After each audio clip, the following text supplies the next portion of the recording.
Greetings. We are Fellowship Gaming, here to entertain you with yet another tale of daring, disaster, and dimwits. So please grab your favorite drink, perhaps a snack, and let us regale you with songs of our misdeeds. Today we are playing Pathfinder 2nd Edition, which is a high fantasy D20 system. If you would like to see more content, please check us out on YouTube at fellowshipgaming.quest, where you can subscribe, hit that bell notification.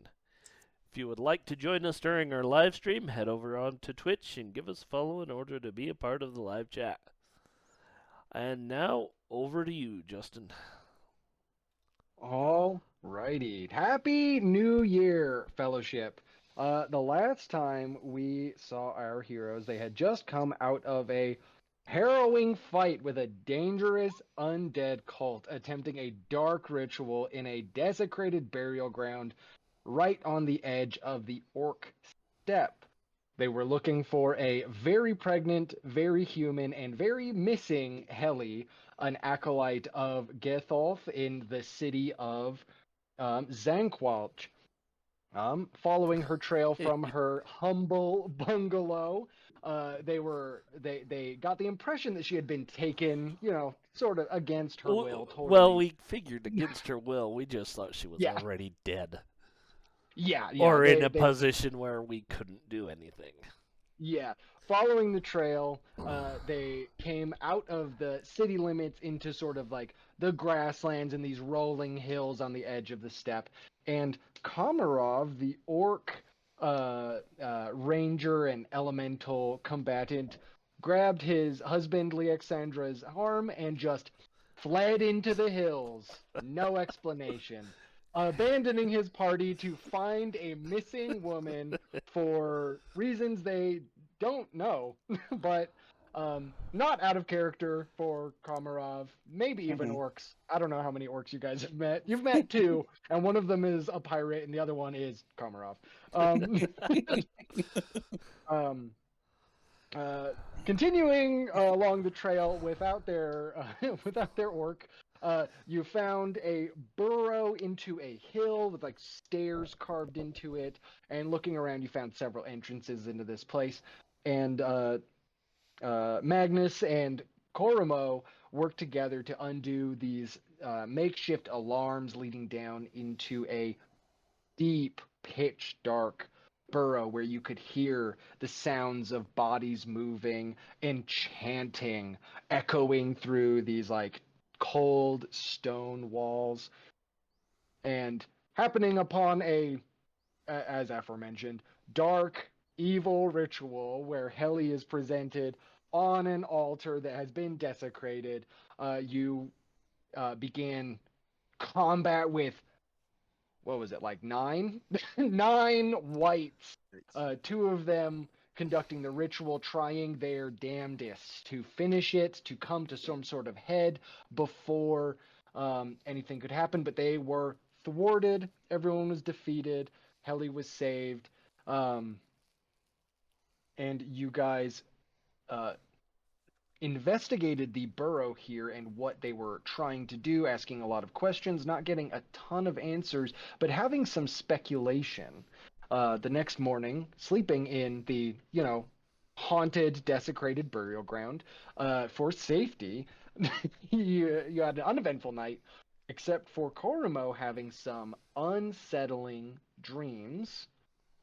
You headed back to town with Heli in tow, still very pregnant, probably a little, cursed is the wrong word, affected by her encounter with this cult of whites, um, taking her back to the sort of the de facto head of a very small temple dedicated to the god of the dead, Githolf, uh, cleric by the name of Kritok, this sort of Varst, dull-looking Varst, sort of older male. Happy to see his acolyte alive. Surprised to see her alive. He offered you all spellcasting should you need it, since that part of your business deal was not actually necessary. So you still did his favor for him. So he's like, when you need it, cash it in. We're all square. Um, and you guys discussed a letter found um, on one of the Wights. What two of them stood out as being more powerful, and you found a letter, which was pretty vague as a personal letter, not really like an explanation, but some inferences from that. Outside forces coming together to try and undercut a power grab from sort of a new player on the field of Majia when you're talking about cults and you're talking about these big movements of things. They're always playing the long game. You guessed at the presence of at least one of the clerics being dedicated to the demon lord, something that the um, probably Tivin and Kathaw have the strongest feelings about. Um, and then, of course, oh, is it Hrothgar, the god of the Yeah. undead and a giant deity as well. Um, that is where we left off with sort of these speculations and these questions. Um, but right now, we're going to back up about 24 hours, maybe 27 hours, to where Komarov split from the rest of you. Komarov grabbed Alexandra's hand, fled into the steppe, into these rolling hills, into these grasslands. Komarov, why did you do that? You fully on a mission, going to save a missing human woman who is pregnant. You just ran off into the hills. Explain yourself. Am I explaining myself to the GM, the audience, or to You're explaining. Alexandra? Komarov is explaining himself to Alexandra because Alexandra is like, "We're doing something. We're busy. What are you up to?" Something Is very this? important came up. I saw the signs this morning. We must go. I'm gonna need like a little more than 3 sentences. like, I'm obvious. I'm here. We're going, but maybe like a little more. What are the signs, and what is the importance here? I am under the impression that like a life is fairly important. Yes. Also, our lives are important, and we may die, and bring danger upon them and around us if we are around them when this occurs. Oh, so this is sort of like a it's gonna happen anyway, no matter where you are thing. Yes.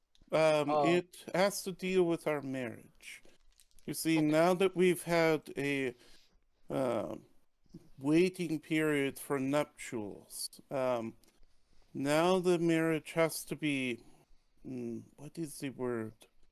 I feel Uh, like it could have been done in a hotel. Where are we going? Why would that be dangerous? consummated? No, not Yeah, that is not the word. that's not right. No. Blessed. Approved, yes. The spirits will test us. Body, heart, mind. And if we fail the spirit's test, we may die. But if we survive and do not earn the spirit's blessing, the marriage is annulled.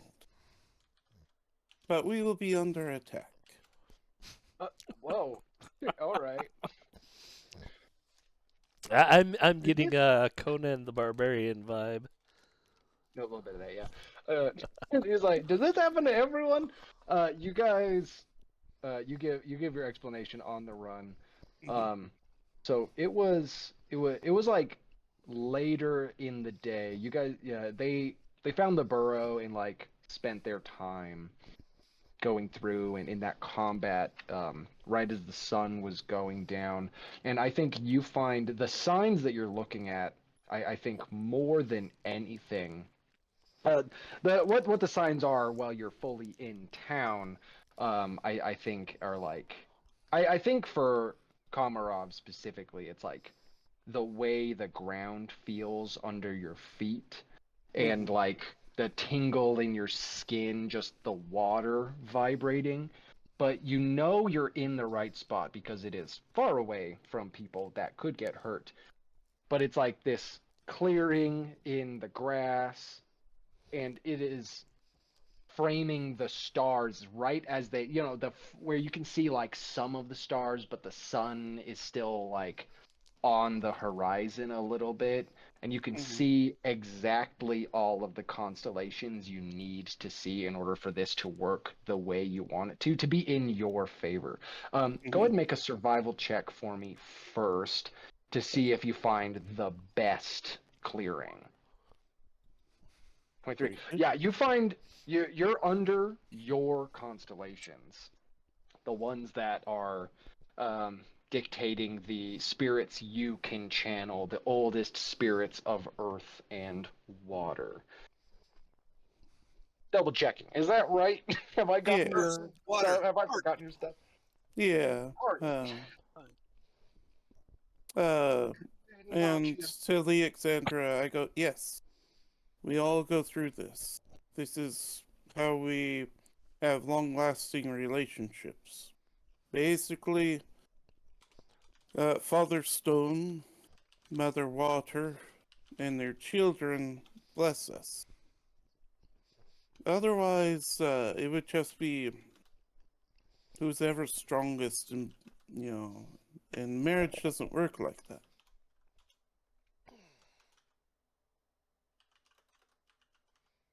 So you guys, so you sort of, so what do you do? Um, so he listens to your explanation. How do you start the ritual? Leoxander's basically asking, like, what do I do to help here?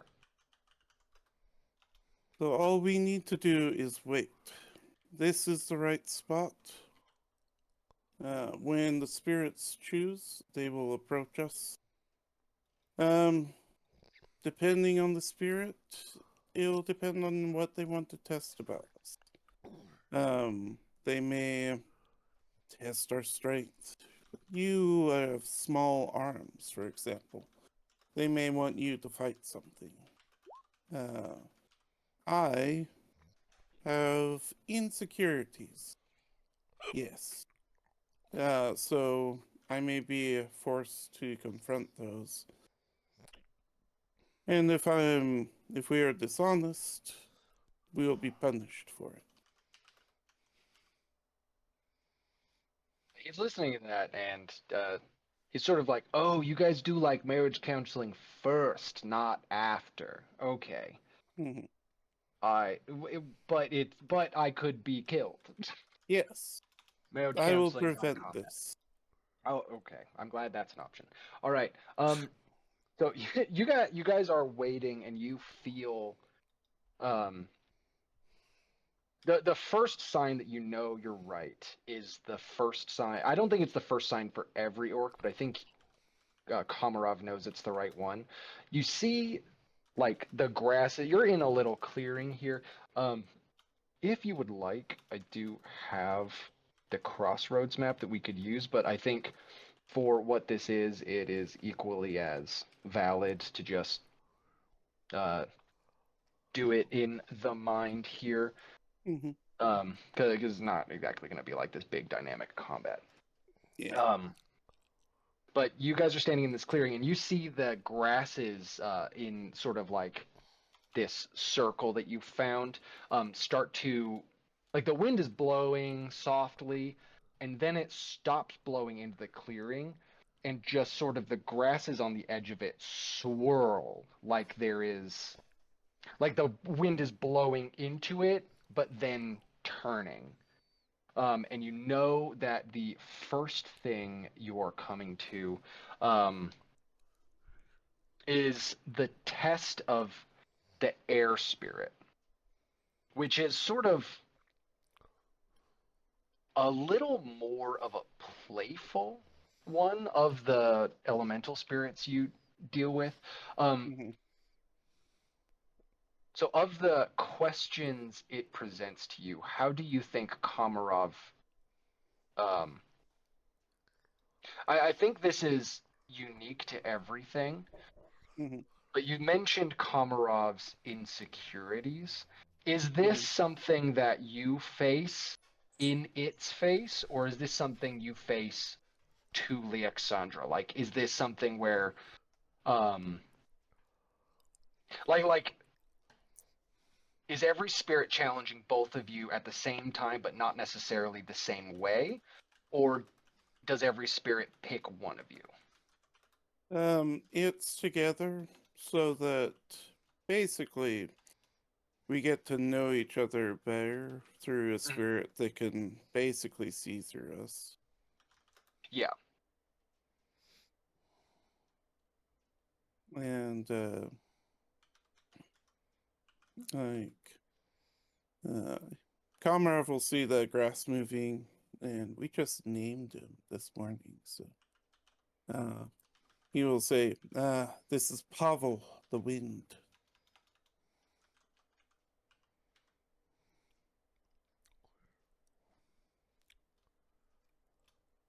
Yeah. So this one is kind of the most innocuous, as the spirit of wind inherently wants to. I think all of the spirits have a sense of neutrality, but I think the wind, especially for the orcs, is a little more on the side of like showing you new things and new ways to do things. Hmm. Um, so you both receive like the same vision, um, and so this is going to end with a will save, but what this is going to be like, what is Komarov the most afraid of as far as the actual like relationship goes? Like, if you're Hmm. insecure about something between the two people that want to be connected, that want to be married, like what is the insecurity in that way? And you need to voice it. And depending on what your answer is and how you talk to each other, the will save will change. And if the will save is bad, but the discussion is good, there will be a different outcome for there's like three outcomes here. Hmm. Yeah. Two of them involve having to fight a thing. Yeah. So, Komarov, for when confronted with this one, this greatest insecurity for Alexandra was that if he had known, that he would have said no, that he would have been rejected, and Alexandra is like somehow quickly became like the most important person to him ever. He doesn't know if he'll have a tribe to go back to. He doesn't know. He doesn't really like trust these new companions that we've been traveling with. Um, like uh, he's along for the ride, um, but Alexandra, he was like, "I want you to stay with me." And if he had been honest about what accepting the wooden piece of his armor meant, that Alexander would have said no.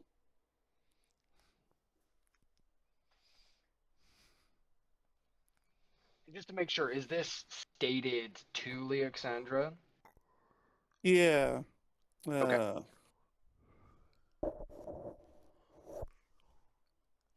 Or you know what? This is what the will save is for. So you know all of those things, but your ability to communicate that, basically you're being like, pushed by the winds to be that honest. Go ahead and give me the will save. I like how you said it though, so I'm going to lower the number you're looking for here just a little bit. Yeah.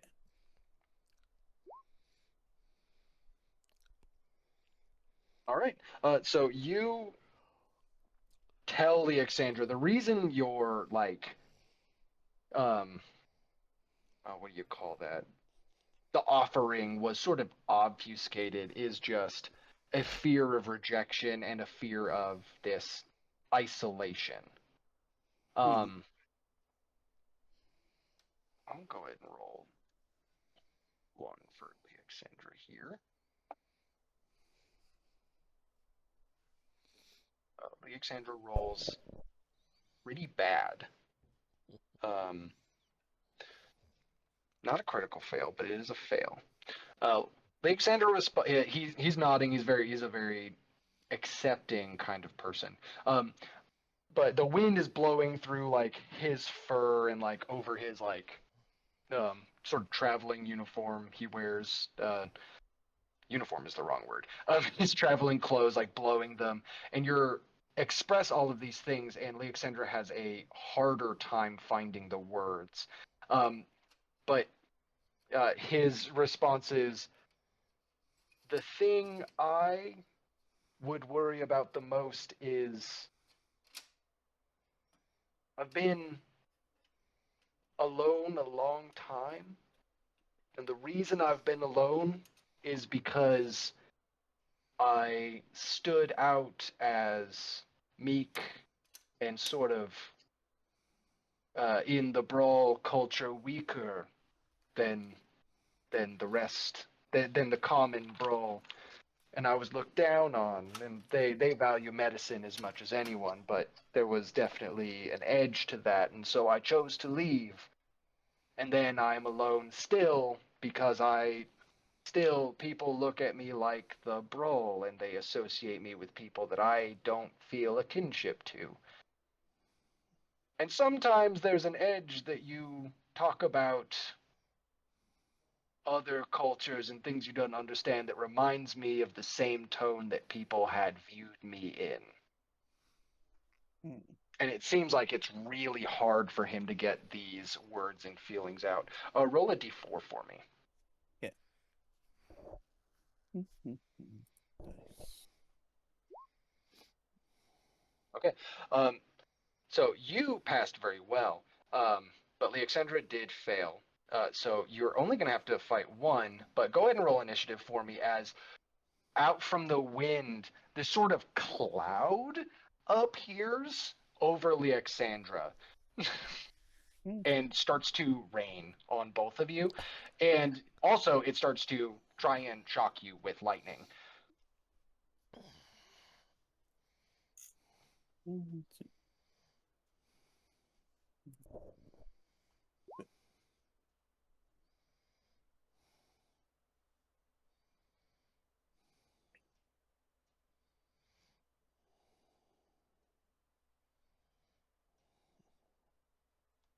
So you guys go.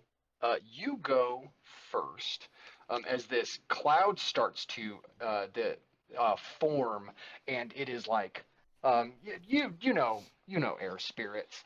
It's just going to start to electrocute you guys. So you get to make the first move. Okay.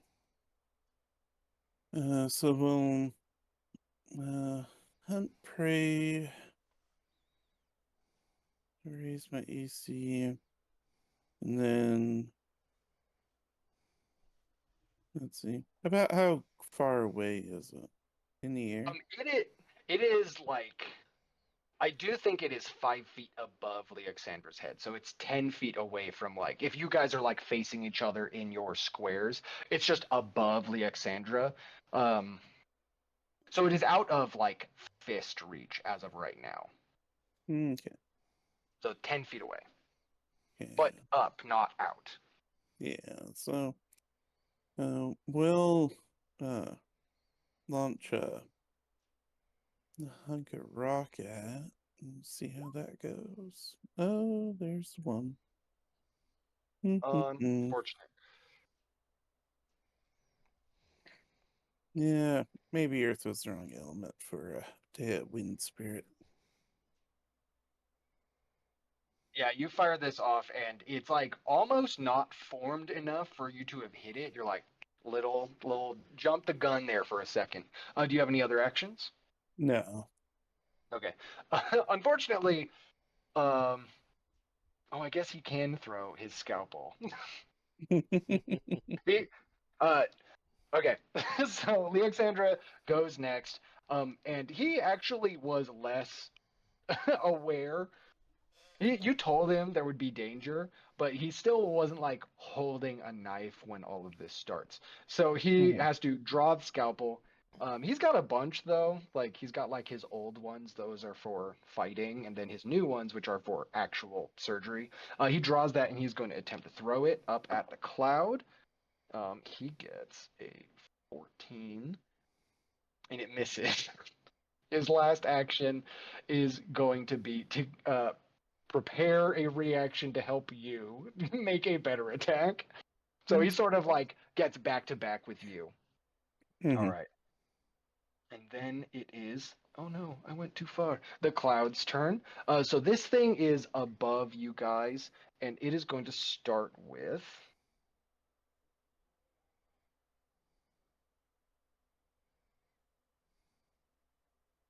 Um, straight down. Okay. I mean, it's going to pick Leoxandra because he's the one that failed the will save, and Leoxandra's Mhm. going to have to make a.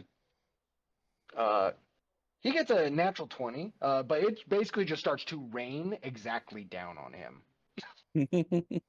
And he can't see super well, but keeps his hand over his head and is like back to back with you, ready to help out.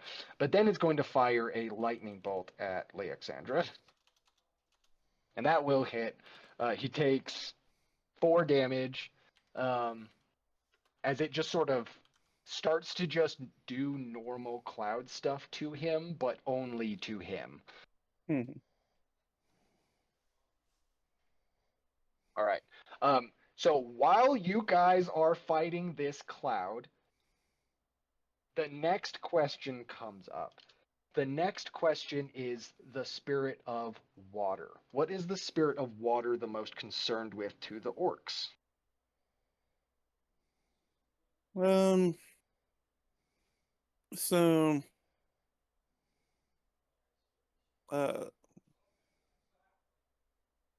Sphere of Water, Marina, uh, is the basically the first wife, the wife of um uh the stone spirit, and for uh the things she would be concerned about are um like bringing out hidden parts of people. Um, um, Sort of um, like the analogy would be like uh, a well in what looks like a dry land, like bringing out that inner strength people. Okay, so it's sort of about like elevating each other to things that maybe you wouldn't have realized you could do alone. Hmm. Okay. Um, so what do you So you get to speak first. What would you say to Leoxandra about like what you want for him to be able to do with his life that you would support him in? Mm, like, I hope that together we can find like purpose and drive to um find a path for us that neither of us knew about. Yeah, I think that's it. Okay. I'll go ahead and make that will save. Yeah. Shit. I'm rolling a lot of fours. Okay, Same bit. Roll a d4 and -1. Leoxandra responds with he's really touched by that. By that you could sort of. Oh, that's bad. Um, so you still pass, so it's -1. So you have to fight two.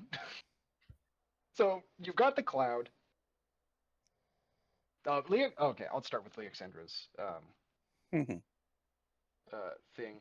Um, uh, the thing he says is like, I want to be able to. I've seen a lot of the world, and while I haven't been treated the best in a lot of those places, I do want to open for you specifically because of how you can be really dangerous. I am not that dangerous. But like just to be okay with people being different than the way you are. I am also different than the way you are, and you seem to like me just fine, so maybe you can do that for more more than just me, you know? Um, and he rolls a really bad will save, and still not a critical fail. So, in addition to this cloud that you have shooting lightning specifically down at Leoxandra, from the grasses, you hear the slithering of bodies coming through the tall grass, and you see from opposite sides of you two snakes made of ice. And they join initiative now. Yeah. They actually act immediately. So top of the round, you guys make these will saves, and the snakes come out. They're going to attempt to. One of them will go after you. They use one action to move, and they use the second action to try and bite you first. What's your AC? 16. 16. Okay, it misses that one. And then second attack, it misses again. Second one attacking Leoxandra, natural 20. These things hate Leoxandra. This is a question for Komarov. How many non-orcs fit this? Not very many. Yeah, I think the spirits are sort of like, hey, what are you doing here? It's not an ass ton of damage, but it does suck. Okay, Leoxandra takes nine damage, but he also looks now like it is going to continue hurting him. He has a persistent cold effect on him. Okay, now you get to act. So now there are three enemies. Two of them are ice snakes. One of them is this cloud. Okay. I will do a little bit less damage, but first thing, we'll use this to heal the Exander for 7, Oh, okay. and then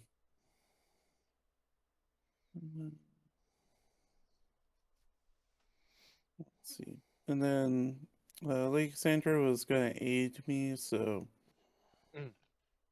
roll that for me, so I know. Yeah, he gets a 21. Okay. Was this on an attack roll? I mean, he makes it no matter what he rolls, but Yeah, it'll be an attack roll. okay, yeah. Yes, you get the a standard +1 to this. Okay. What are you going for? Yeah, that's what I'm trying to decide.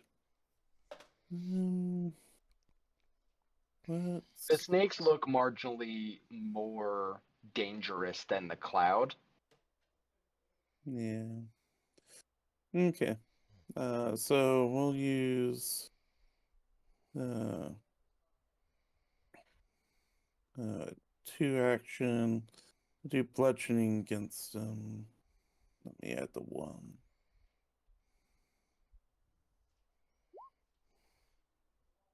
Mm, 12's not great, yeah. unfortunately. Let me. I'm gonna hero point that. You're gonna hero point that? Okay. Yeah.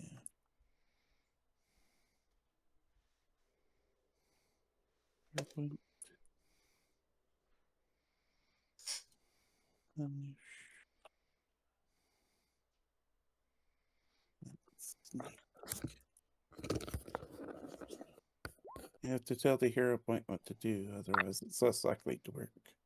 Yeah, absolutely. Yeah. 17 hits. I don't think they can take poison damage, but that is a big hit to one of these guys.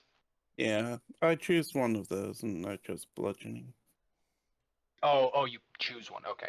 Yeah. All right. So what is that? What does this attack look like? It says Earth Mace. Is this like a big two-handed move? Do you just sort of like pitch a stone at them? It's one-handed, but it's basically a mace held in one hand, drawn from the earth that's about the size of Komarov. So 'Cause it has it's like kind reach. of big. Yeah, because it's a big reach weapon, so Okay, cool. he like sweeps it around, keeping the other snake distracted, but hits the one attacking Alexandra. Okay. Um. All right. So Alexandra acts next. Now he has things that he can actually fight. Unfortunately, he does have to draw another scalpel. Um. So he draws his other scalpel, and then he's going to make a medicine check against the Fortitude DC of one of these snakes. He critically passes on that. He's very good at medicine. Um, and he's like, they don't really have organs, but they do have weak points in their body. They're fully like a hard ice thing. They're not really. It's not like the cloud, you know. Um, Mhm. and then he's going to attempt to use his last action to strike down at them with one of his special abilities. Um, and he gets a normal hit. So he adds 2d6 for this. And he attacks the same one you did because he wants to clear things off the field before you guys get more questions asked because he's been rolling Mhm. super bad on those. So he does 3. It does 10 damage to it, stabs down onto it, trying to lob its full head off, and it looks like it is just barely holding on.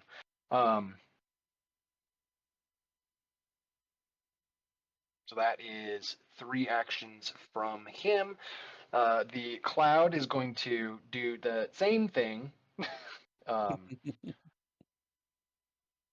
Actually, this is what the cloud is going to do. Natural one, you feel the first thing the cloud is trying to do is to shove you away from Leoxandra, so you're no longer standing next to each other, but it misses. And then the last one is it's going to try to absolutely shock the shit out of Leoxandra. He gets hit twice by little baby lightning bolts, and he takes another 9 damage. Uh, total. Mhm. So, Alexandra is hurt but not desperate, and you know he can, do medicine on both of you as well. So he gives you the sign that like if he makes it through the round, he'll be okay. Um, Mhm. so now we're at the top of the round. The next spirit is the spirit of Earth. Spirit of Earth is a lot about things being sturdy and is seen as a lot more stubborn than some of the other ones. The Earth resists movement while all the other spirits move inherently. Mhm. Based on either their location or the movement of things around them, or having like a fuel source.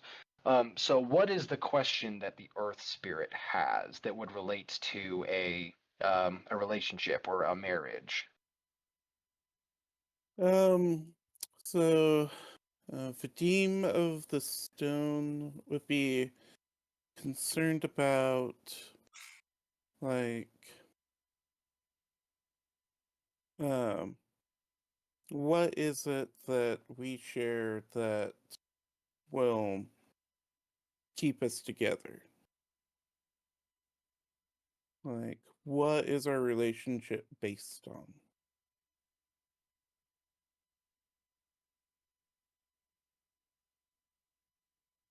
Right. And So you sorry. start and then make the will save at the end of that. Sorry, I interrupted Okay, you. that's fine. So for Komarov, it's um that like empathy he wasn't expecting. Like no one else really they interacted with in the city of nerds. No, he felt like he was always an outsider and oddity, and to many an enemy. And then Alexandra wasn't. And the more they talked, the more that he realized that they more or less really trusted each other. Like, um, Alexandra, more than anyone, never thought that, say, Komarov might kill him so he could escape the city while he was recovering. Um, because that was a big thing when he was recovering. You did threaten a lot of people. I did. And he meant it. Yeah, But, of course. um, but Alexandra was different in a way he didn't understand, and the longer he's been with him, the more, he wants to find a different way from how he had been. And doing really well on these will saves. Yeah, they're really consistent. Really strong will saves. Like what do you roll? Two 17s and an 18? Yeah. Powerful stuff. Uh, Alexandra hears you express this to him, and his sentiment is very, very similar. Um, but again, from that perspective of the way he has always felt isolated, even though people aren't necessarily that aggressive towards him, he's always been pushed to the fringes of things. And he sees that in you as well. And I think the other thing that he sees is there is a version of that for both of you that is not just the way the world is, but it is something you do to each other.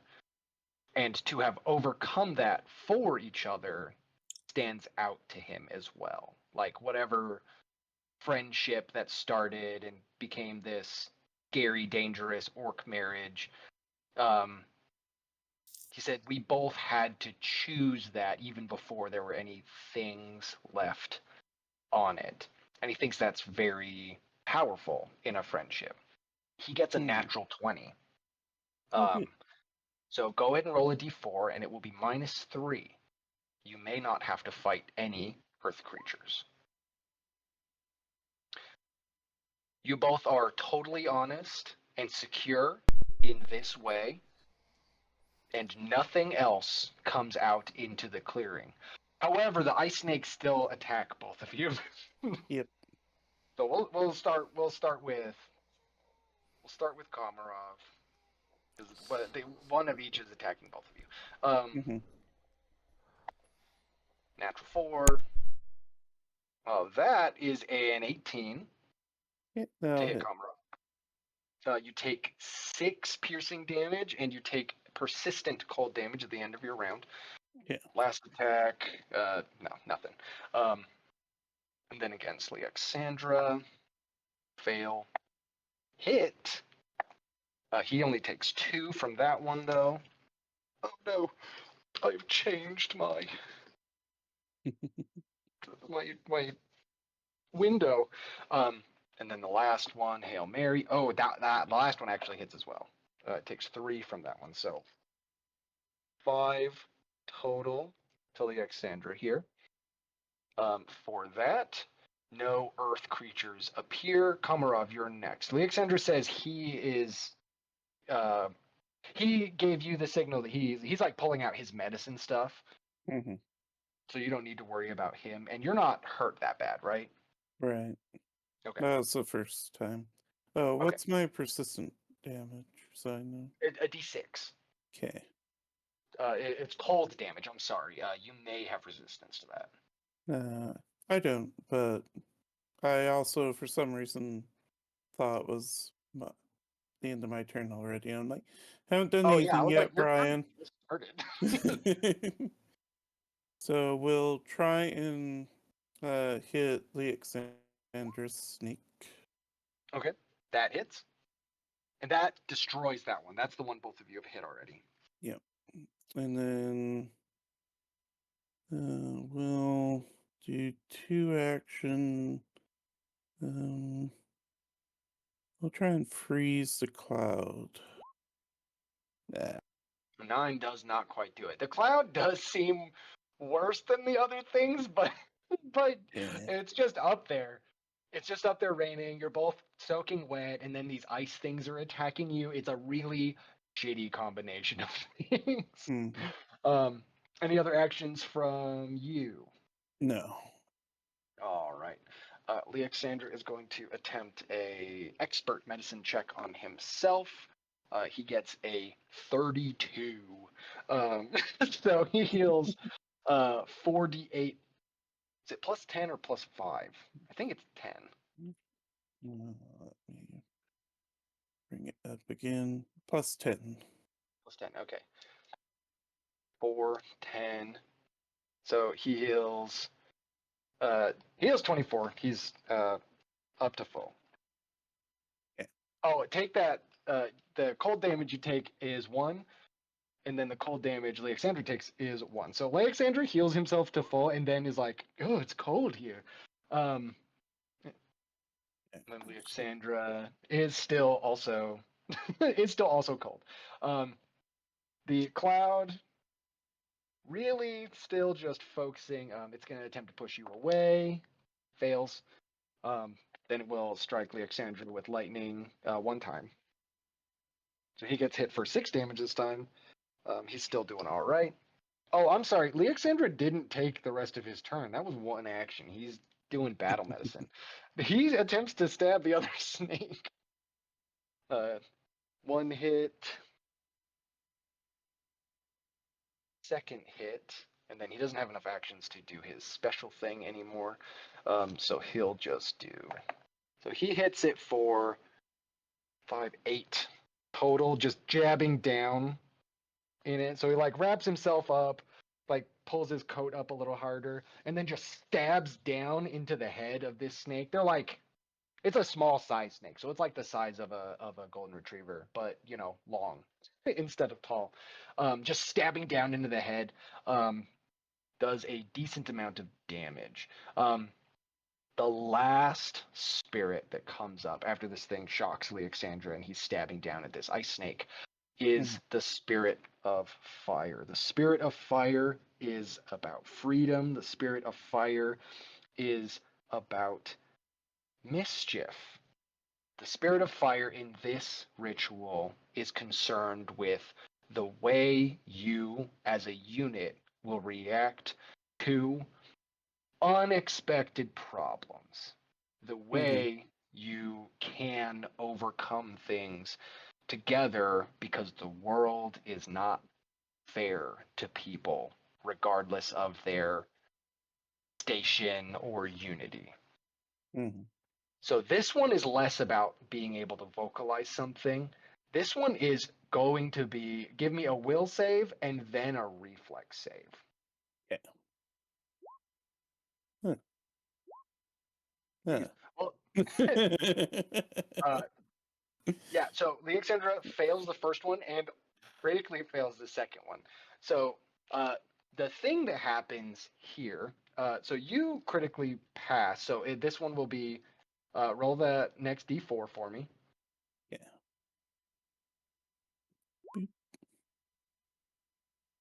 Because you critically pass, it is -2, so that adds up to 0.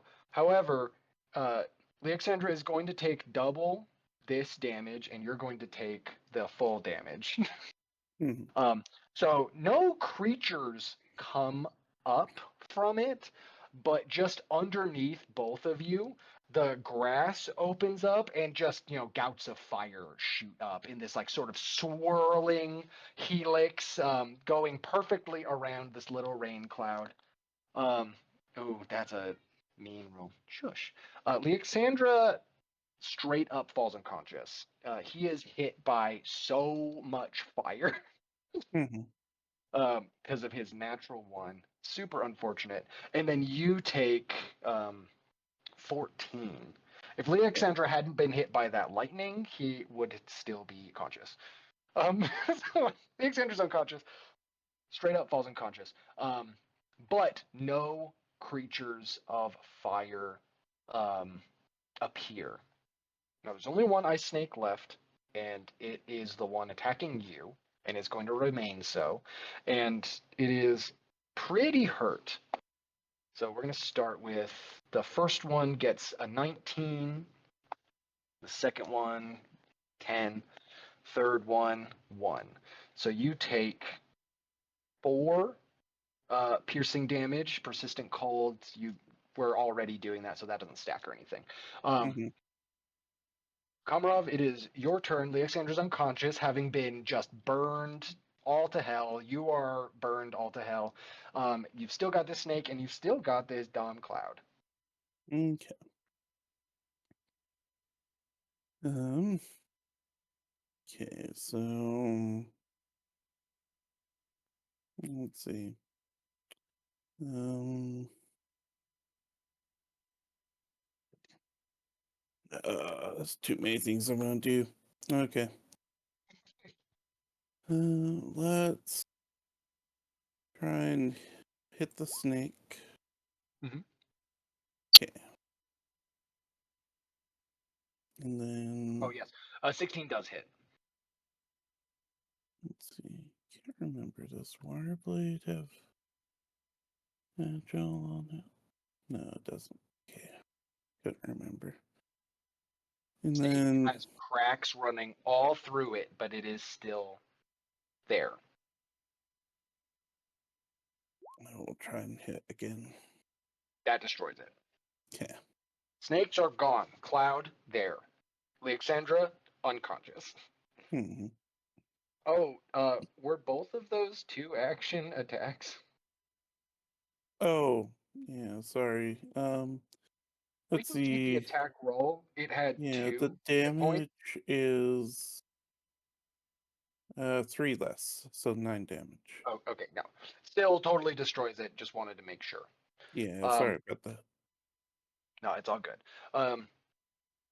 So Leoxandra doesn't go and have to make a thing just yet. He'll do that after the cloud. Um, so that's 3 actions. Snake gone. The cloud sitting there, raining down on Leoxandra, um, starts to lower itself. It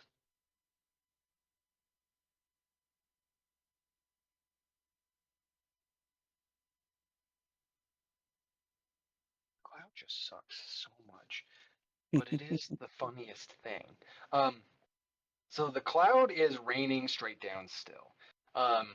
It lowers itself down like basically right over Leoxandra and makes no other actions. Okay. It ceases raining. Uh, Leoxandra, however, is still taking persistent cold damage. So he Mhm. fails, automatically fails one of his saves. Um,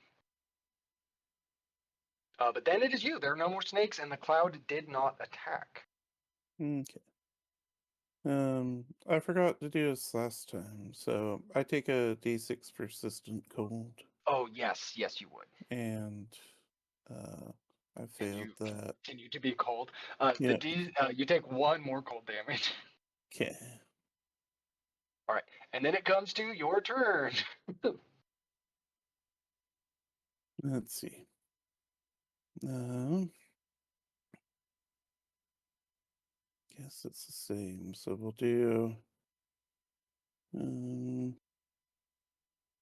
do the 2-action water. We'll do slashing damage.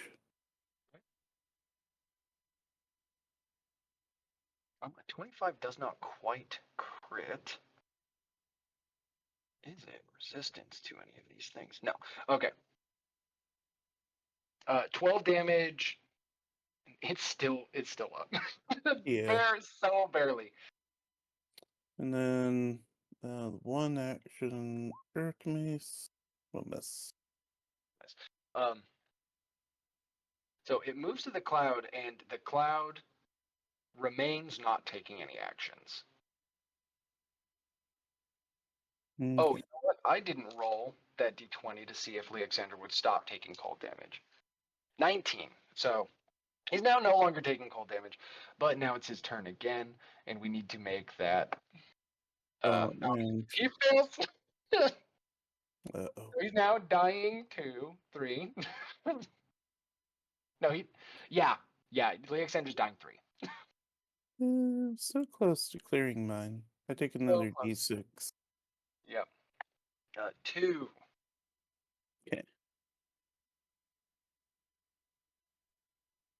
Or can All we right. go down before we're dead? Hmm? Is it dying 3, you're dead, or is it dying 4? Dying 4. It's 4. I couldn't remember. That I'd ask. Yeah. So you, so Alexandra is so close, literally as close as you can be to being dead before you die. Mm-hmm. However, the icicles have melted off of him. The cloud is no longer taking shots at him. It's just sort of hovering over him, like basically at your eye level. It's just sort of this cloud with like lights in Mm-hmm. it. It's now not even raining. Like it's just sort of this dark cloud, and there is. Or what do you choose to do in this moment? Um, like, like I wanted to ask this because Komarov hadn't leveled up. Mhm. But his next level, he was going to get Soothing Mist as a ranger. Mhm. And as far as I can tell right now, unless the dice get really nice, this is the only way to save. I think Uh, this is a very thematic moment for you to dramatically level up. okay. This is everyone else had to fight a bunch of whites, and you just have to get married better, but it's dangerous. I mean, I too leveled up when I got married better, so. Oh yeah, no, I think everyone levels up when they get married. Alright, so Either because it's hard or because it's good. Either way, you have to get better at stuff. so he'll beg the spirits to spare Alexandra and reach out with water, knowing this ocean balm won't work, and just prays. And heal 6. I think what this looks like is you pray to the spirits to save him. You find yourself having progressed in your skills as a combatant and your connection to the spirits in this moment. And the cloud that was sitting over him lowers again and dissipates into the soothing mist, healing him for 6, and is now gone. And Alexandra wakes up, sort of just like he was already wet, but now it's like dew wet instead of rain wet. mhm.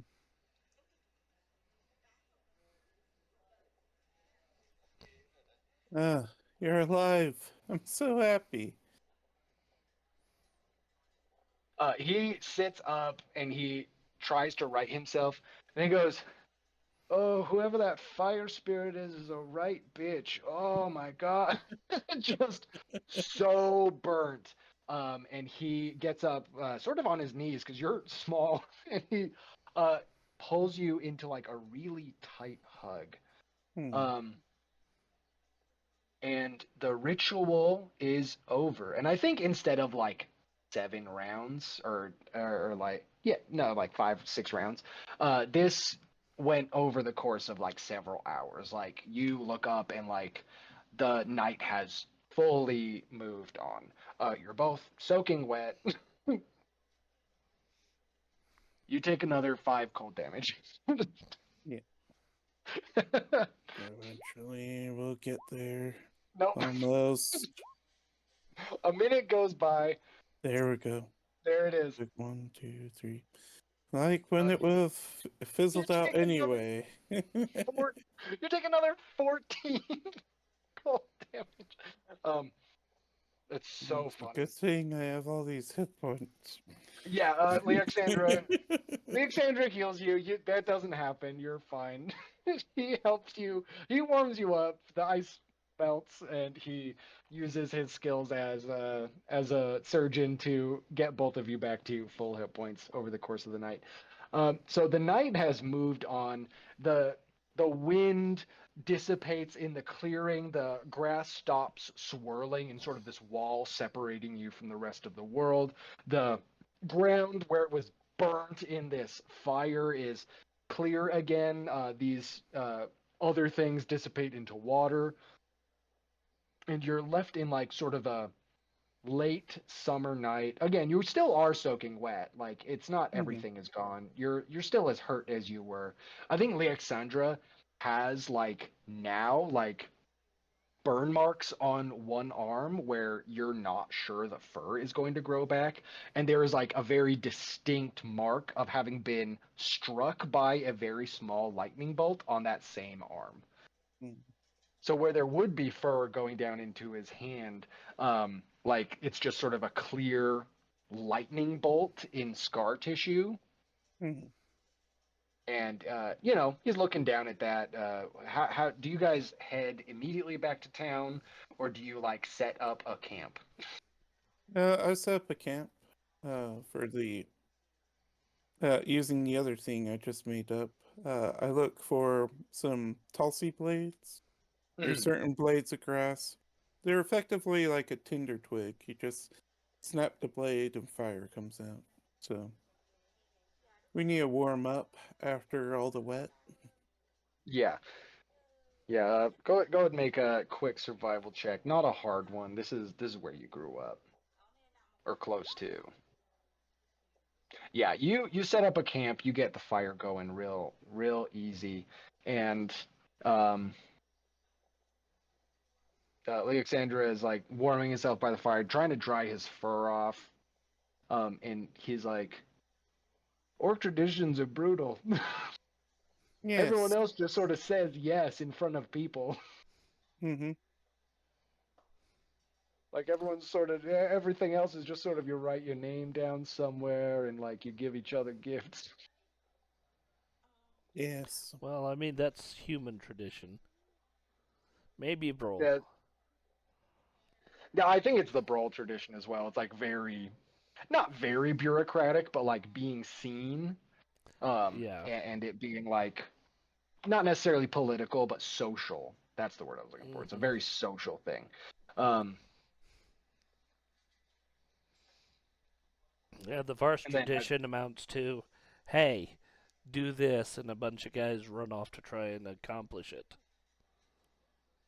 yeah, and that's like a lot less temporary than some other things, right? The Varst like joining, or Well, is it that lasts. only mating? It's lasts as long as basically 10 years.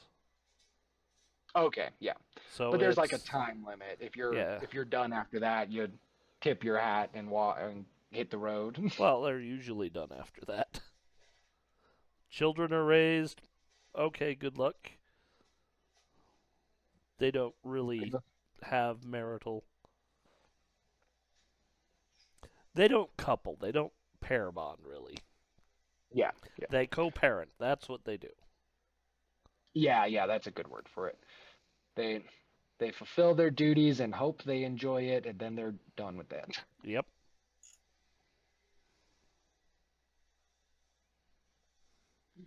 Yeah.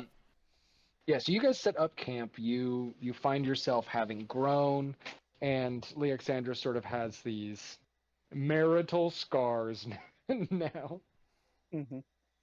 They are beautiful. Yeah, he's looking at his arm and he's like, "Thank you. I'm sure it certainly makes me look more dangerous." Mm. um, and you guys sleep the night in just sort of the nice late summer air after you dry out. Um, in the morning, what does Komarov do? Hmm. We should definitely like. What if everyone died? Uh, the church builder will bring them back. Don't worry. I'm not sure that is a true statement. This guy, he seemed sort of concerned with people staying dead, actually, in a very specific way. Oh, sorry, you misunderstood. The church builder will make sure they don't die. Oh, is the church builder Katha? Yes. Yes. Okay. I pictured Kritok and I was like, no, he's a priest of the dead. Like he wants them to be dead, stay dead. Hmm. Yeah, yes, Katha is very commendable in her abilities, both magical and just sort of practical. Hmm. Um, do you know how to get back to where we're going? Back to town, yes. Where they are? No. We will have to find them. Go ahead and make a survival check to get back down. Do, do, do. You show up after they do. You have sort of like a long. You also went off way farther than they did. Mhm. They had a hard time getting back with Heli in the first place. So you walk back. Is your instinct to go back to the church or the temple rather? My instinct is to go to the place where you're staying. I forgot the name of it. I believe it is. Oh, I have it written here. Krantz Bed House. Mhm. Yeah, so you go back there, and because it is like a hostel with just beds, like you're, they've already like sort of started renting other things out. Um, but you guys show up later. Um, having not explained yourself, you guys don't have like a meeting place set up. Yeah. Um, but now we are back in the present time. You guys in the temple have discussed sort of like the implications of what you've got going on. You've completed this favor to this cleric who was going to make sure that Komarov did not erupt into blood and some sort of vile insectoid monster, but you were told he metabolized all that shit. So he's fine, but I owe you a spell. So you guys are in the temple having just completed your task here. What is your next goal? What is the next discussion you guys have? And where do you go? I think Keith is looking at everyone else, kind of like, "Do you need anything?"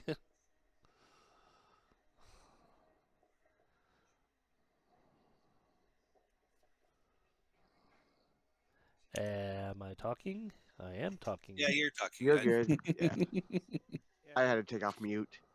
Yeah, Oh yeah. I made coffee and my brain went, what?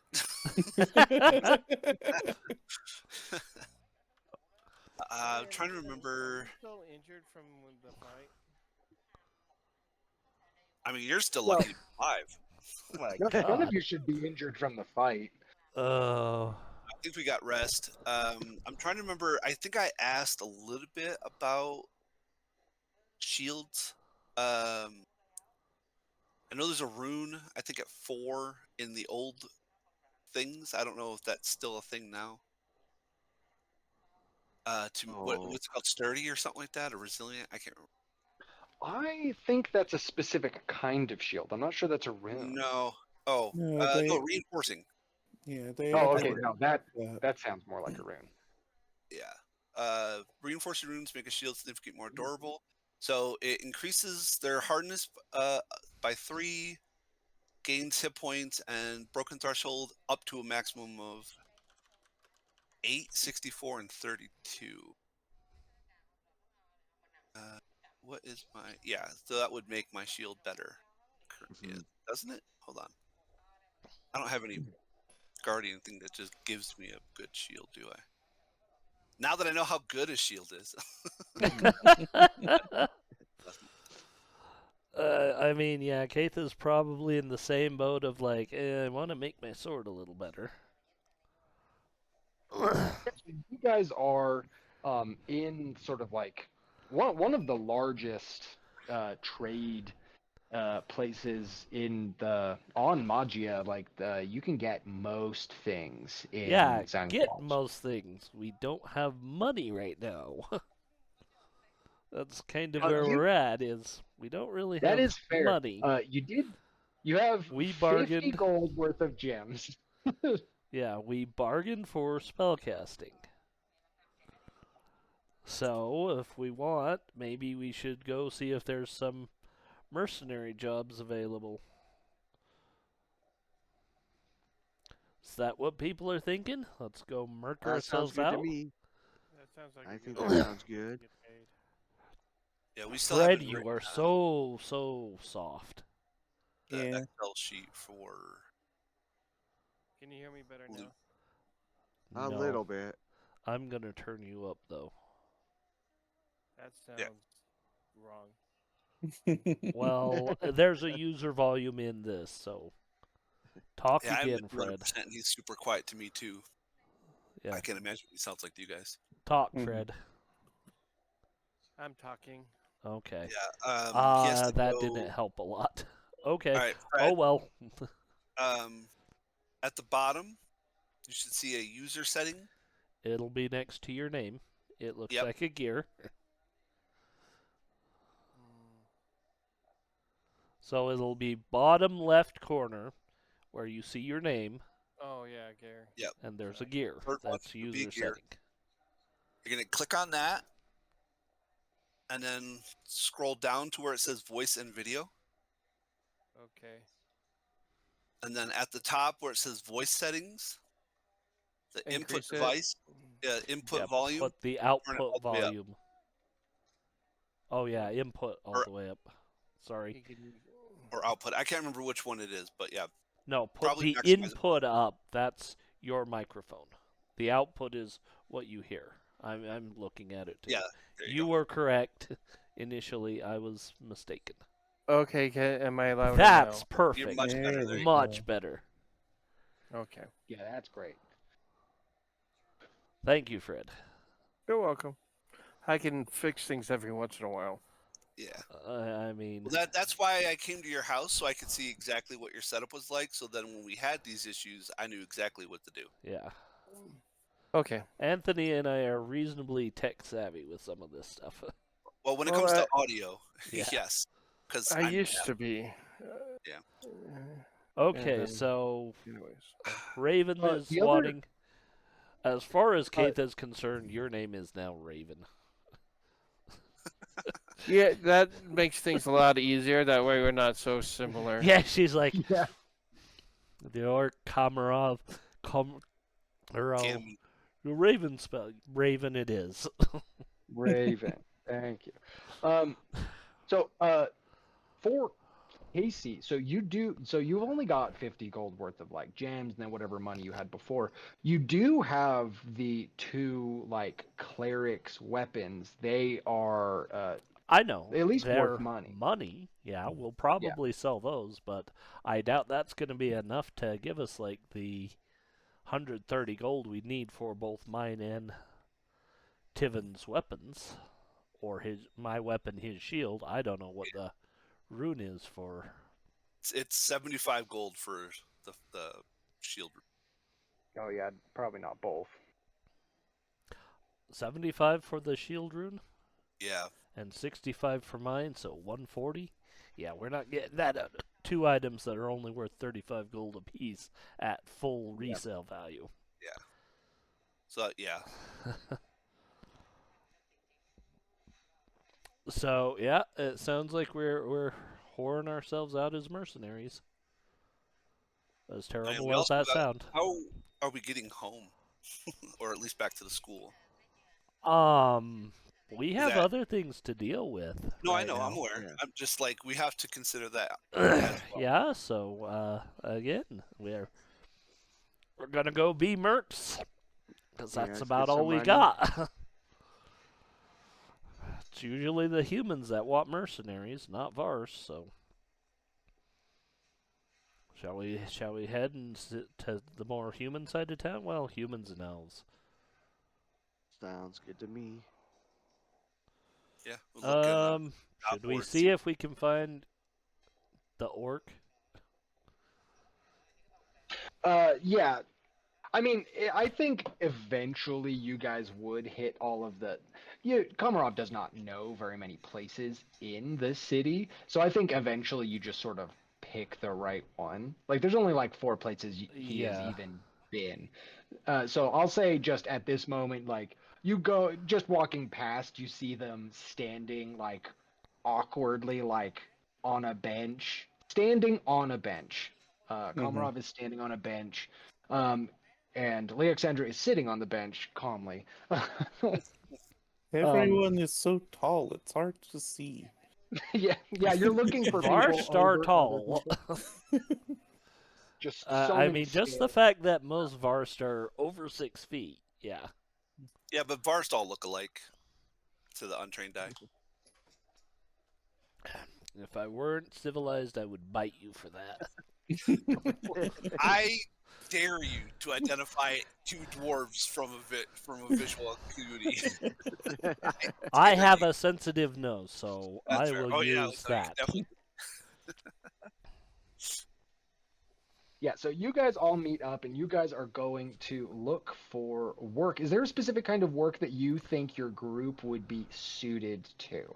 Caravan work would be ideal. Anything protective element, obviously. Or anything. I believe Keitha is a healer, so anything. Anything of that nature. Healing. Yeah, isn't Magnus? Are you a wizard rogue? I can't remember Yeah. your actual classes, but That's correct. Yeah. you're a that's correct. smart guy. You're a Yes. smart filler. We also traditional- like to kill things. yeah, but yeah. I mean, Keith will sit here and say, yeah, sometimes there's things out here that need to be killed. Yeah, Less so Which in I'm- this place because of where we're at, but yeah. Yeah, like farther south along the coast. You're so near where like some really dense jungles are, and sometimes stuff gets out of hand and can hide in them. So I think it is known to happen. Well, you did Yeah, say so- that it's a relatively big, like, trade city It's area. a- so that's why I it's was a thinking massive Caravan. trade city. Yeah, Yeah. it's right in the middle of both of these seas, these inlets. So it's like the place you gotta go if you want to do business anywhere around those places. Yeah, Oh, no, especially if of you want to circumnavigate the southern peninsula. Yeah, Yeah.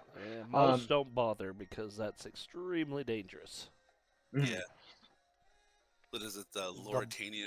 The blights are Yeah. not friendly to anything. Yeah, that's why the And halflings Keitha will fly. say that the blights are not friendly to anything. That's not them. Probably not even friendly to them. She means, well, she's like, I mean the Yeah, blights. There's actually a lot of undead there. The scary thing is there's a lot of the savage Vars there too. That's what makes it The worse. uncivilized first. Yeah. Yeah, we call them savages. 'Cause they're savages. They'll eat anything, including us. What are these white people? Savages, were you They're listening? specifically undead creatures. Uh, And the fact that it was one that was working with the demon lord and one that was working with the god of the dead, the undead, that's terrifying in a lot of ways. I will hunt prey on Keitha and pretend to understand. I know what you're talking about.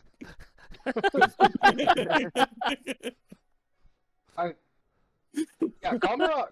Now, that is by most definitions a successful deception check. However, I do believe in this. There's a chart in the GM's handbook that's specifically about how unbelievable a lie is, and I think like it's like -1, 2, 4, and then 10.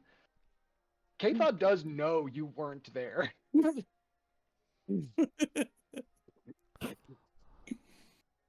like it's been like 6 minutes since you guys met back up. But yeah, so you guys looking for you can fill Komarov in on all that stuff that you accomplished, and upon hearing what was the rub, Alexandra is like leans down to Komarov and is like, I know the thing you said, the thing we did was unavoidable, but it sounds like they really could have used a couple more people there. Look He at feels a them. little They're bad. fine. They're totally fine. Yes. Mhm. So as far as work goes, you're looking for escort work. They Another option is that you guys just do like your lore work, camp out in town for a while. So you can look for like a big side quest that you want to go on, or you can like hunker down, rent some rooms out and just do some work and potentially like look into between jobs like some of the other things you have going on, because you did tell the crew of the Saint Caprice that you would help recruit more people since half of their crew True. died. That And also you are looking for the Iron Prow. There's no way like people that do trade that hard wouldn't at least hit this spot. It's one of the reasons you wanted to show up. And then now you have this sort of it's a lead by definition, but you don't know necessarily where it's going to go about these other cults and like this other assumption you have that there is, or actually the only person that has an inkling of intent would be Ravenspell himself, the man, the myth, the legend, the man who now has a different name because it was hard. So you've got a few things that you could look into and thus far haven't since you got here. You've spent the last like 3 days concerned about health and doing another side quest to pay for that. Which again, open invitation. That guy was like, "I'll help you out if you need it." Um, So, are you looking for a side quest that might take you out of town, either north or south, or are you looking to like hang in the city and do some like asking questions, make your silver where you can? The second idea is pretty solid. As a craftsman, finding so the feat I took 4 or I think it was called is the skill feat I took was quick repair, to fix my shield in between combats in 1 minute instead of making an exploration thing. So I could potentially get employment fixing things at the blacksmith or just in general. Um, I didn't do like a blacksmith lore profession or anything like that. I am a surveyor, which I think we was kind of like akin to um, not cartography, but surveying like the land surveying. So Yeah, mineral rights, elevation, topography, things of that nature. I would say with like your crafting feats, you could get You could get like apprentice smithing work. Yeah. I think that's totally fine. Um, but that's just an idea I wanted to pitch to you guys. Like we could absolutely go off and do a thing. But if you guys wanted to ask questions, like just doing work and like hanging out in the city, it would be a way for you to work towards getting those upgrades and like sort of pulling on these threads that you have hanging, you know. So Tivin thinks the second idea is solid. What does everyone else say to it? That's okay. I was also wondering if there's somebody that can interpret dreams around too. Ooh, like a witches guild. Yeah, because if I remember correctly, I had a really bad, weird dream or something like that. If I remember correctly. Yeah, you had like a really bad dream. It was a lot of fleshy skittering sounds and a low spoken voice that you couldn't understand. So I might that finding money is basically what he's all about is being a bounty hunter and stuff like that. But he's also looking for some way for him to interpret his dream because he's also kind of nervous about what has happened to him with the worms, Sure, total and sense. he still doesn't look 100%. Yeah, Oh yeah, can we get like Sandra to take a minute with him? Like, hey Doc, how's he look? yeah. So Leoxandra is like, I don't think Leoxandra was here for the cleric examination. I think they were off doing their own thing still. Leoxandra will do. Leoxandra rolled a 36. No, I'm sorry. That's with his level. He rolled a 34 on medicine. He sits down with you for like an hour while everyone is discussing like where they could get work, like what work would be appealing to them, what questions you guys have. And Leoxandra is like, you're still pale, but I cannot. Oh, you know what? This is high enough that he would give you this. So Fred, go to your character sheet, Mm-hmm. click on it, and there's a part where there's your traits, and one of them should be humanoid, one of them should be halfling. It's very common for people not to fill that out, but those would be the normal ones. Go ahead and in that little entry box, type a third one in that says aberration. Well, I was looking for it says character details, feats, inventory, and options. So above that, it'll say It traits. yeah, at the top where it says size, alignment, traits. Ancestry and heritage. Yeah. Oh, So in traits. traits, you'll be Oh, yeah. humanoid, The last box. you'll Yeah. be halfling, and Leoxandra says you are perfectly healthy. You are now also an aberration. Something about you's just wrong, guy. I Yeah, no, probably like yeah. your physiology is permanently changed by having progressed down the basically you got to the second to last part before you exploded and then just got better. So you metabolized all these big nasty bugs that would have erupted out of your flesh, and in doing so you have now sort of your organs are different. Oh, yay. Uh, so mechanically, so there it just means like if something targets aberrations specifically, then you are a legal target, I guess. yeah, like mostly it's that like I there are certain effects. probably misspelled it. How do you spell aberrations? I never remember if it's two B's or two R's. I also never remember. I think it's two B's and two R's. 1B, 2Rs. Oh, dang it. Every time. I never Yep. spell it right. Yeah, so you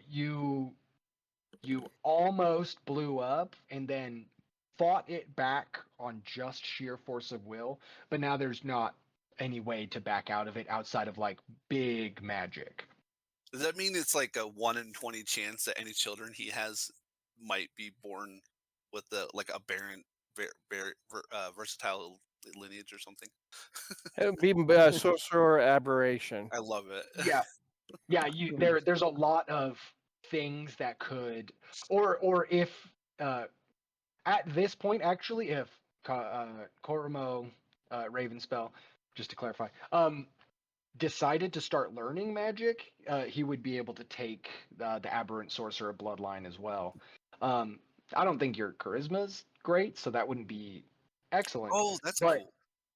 that would like settle into it. Like you but to Anthony's point, you are right. Like your lineage is now like that's in your shit now, dude. Well, since my charisma is 10, I don't think I'll go with the sorcerer route. Yeah, totally fine. Well, I believe one of the sorcerers can change from charisma to, is it wisdom or intelligence? I can't remember, but yeah. that's I a know one. it. I think that's a 1E thing, man. I don't Oh, think. it might be. I don't know anything. I was running through some of the. I didn't see anything, but I also didn't scour it. But yeah, Alexandra confirms that like you are perfectly healthy. You're just not what you were 12 days ago. And he goes, You're well, what about this dream that I've had about the sliming words and stuff like that? Alexandra is not trained in occultism or anything like that. So you ask him, and he's looking down at you, and he's like, I don't know. He goes, well, He's you're like helpful. looking into your mouth. He was like, ask a witch, dude. Okay, I'll go see if I can find an ex-wife. Yeah. Okay. So as far as Komarov and Katha are concerned, what is it, what are your inputs about like job versus side quest?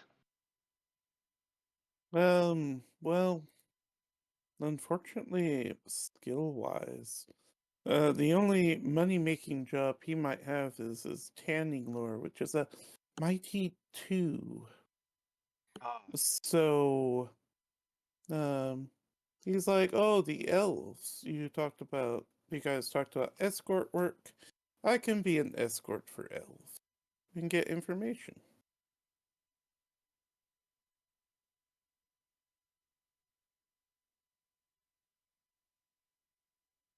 I think I lost everybody. They go very quiet. I Yeah. was like, what did I do? You're I'll talking say, about escorting.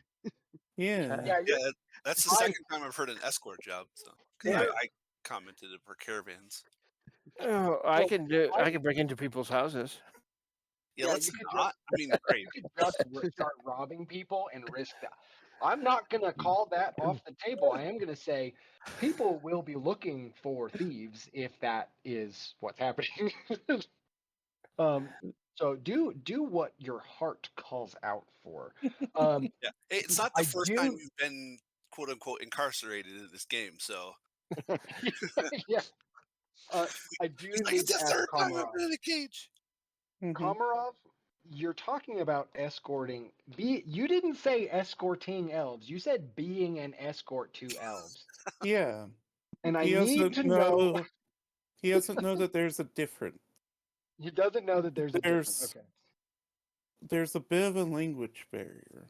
Okay. So he's like, I mean, to be fair, one oh page yeah, significantly Katha talked about escort work. There's all those elves yeah. by the docks, and we were supposed to do stuff. So yeah, escort work for the elves. This sounds good. Well, I for one won't deny how you make your. Yeah.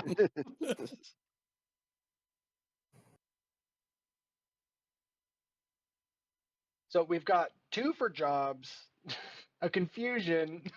Mhm. Is there a tiebreaker? I'm not sure. That's probably me. Oh yeah. So we've got two more votes. Because I can technically do either like a side job or working on like crafting and all that. Mhm. Um, But I think by staying together, maybe trying to maybe get some work going on, and maybe trying to get some information on what's going around in the city might be a good thing. Okay. And then for Katha, I think you're literally the most comfortable here, and also there is a temple to Salandreth here. You could very easily go give your services there.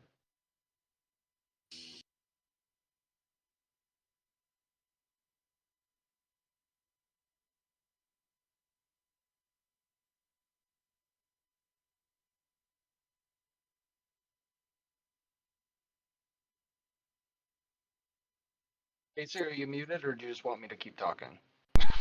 I can Can never you tell. hear me now? There we Yeah. go. There we Yes, go. we heard Okay, that. I pressed a button on accident. Well, probably on purpose, but forgot I pushed it. Yeah, Yeah. Katha would be doing writing letters and journaling, but yes, she would actually probably go to the temple. Okay. Um. So, Komarov, you're the only one that's a little up, so you don't need to necessarily do tanning work or even try to make money. But if everyone else is going to be camping out and sort of like doing jobs, that would mean if you elected to not do any, like have a job for the amount of time you're here, that does mean you could do like an extra thing every day. You just wouldn't be accruing any money. Um, but so if and you guys can choose to change your direction in at any point in time because that's how the jobs stuff work. People are always looking for work in a place this big, and even temporary help is positive. So as long as you guys want to be doing jobs, what I'm going to say is you can make um, a lore check or a craft check. Um, and we'll just use the standard chart for how much money you can make in a day. And then also you can like do some investigation or some personal crafting, sort of like at like you do your shift and then you go home and you like have your at home work or you like go network, so there'll be 2 checks a day, and if someone does not care about making their silver, their gold, whatever, then they can investigate twice and spend the whole day. But then you will be like, losing money based on like, you guys don't have a place that you own here that you can live in. um I'll probably be more doing like bounty hunter work than breaking into people's houses, just to let you know. no, yeah, you would be using like legal lore, I believe, is the one you have. Like, that would encompass just like doing the work. Not every dude you have to fight down. Sometimes it's just about showing up to the right guy's I house or like tracking him down and being like, "What's up, I was just dude?" going to use survival for tracking. So that is not how jobs work. You use a lore. I don't have any lores. If you go all the way down to the bottom of your sheet, it says lore and it says Oh, legal legal. lore because that's Oh, what you get legal. for being a bounty hunter. Oh, yeah, that's right. If it doesn't have any mods to it, okay. Yeah, your intelligence is just 10. Yeah. Be at least a +2. Yeah, Yeah, it'd be a 2 because you're trained. Yeah. That's Yeah, what it's a most 2. of us are. Yeah. Okay. So because we're not using the level add, what's it called? Adjusted level point or whatever. Yeah, level adjustment. Basically, income earned is at some point just becomes impossible. I mean, I'm removing the level of the Well, DC from because the DC. the task level is determined. You choose it, and then you have a DC based on the level that you accomplish, and then you get an amount of money based on your skill ranking. Yeah. That's what I'm saying. So, like, I'm looking at the DCs. Like, even if you were to like, it's not. There's no level system inherent for the task level. Um, I don't understand what you're saying because the chart I'm using does have levels assigned to the DCs, and without the level added to them, I'm just removing that. So instead of having to roll for the job system to like just make money over a course of time, if you found work at your guys' level 4, the standard DC is 19, but removing 4 from that, it becomes 15. Some of you have a worse chance of hitting that just because your skills are not you haven't like increased it to expert or anything. So it's not great, but it is also easier. Um, so I'm not sure. I am adjusting it. Is all I mean. Like there is a level to it, and you don't need to find work at your level.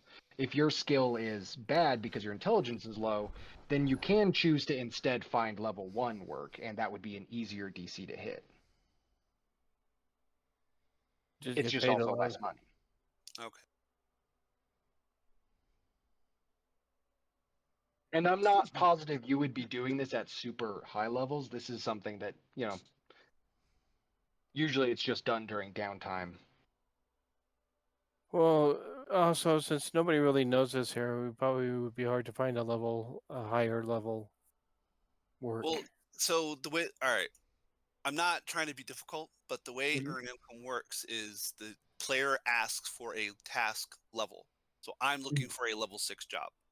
Yeah. And then you can do downtimes to, like if you're doing a play, you can study, which would then lower the DC. If you're just taking the level off, because that's not how earned income works. We get better chances at making higher money because our skill checks go up by 1 technically.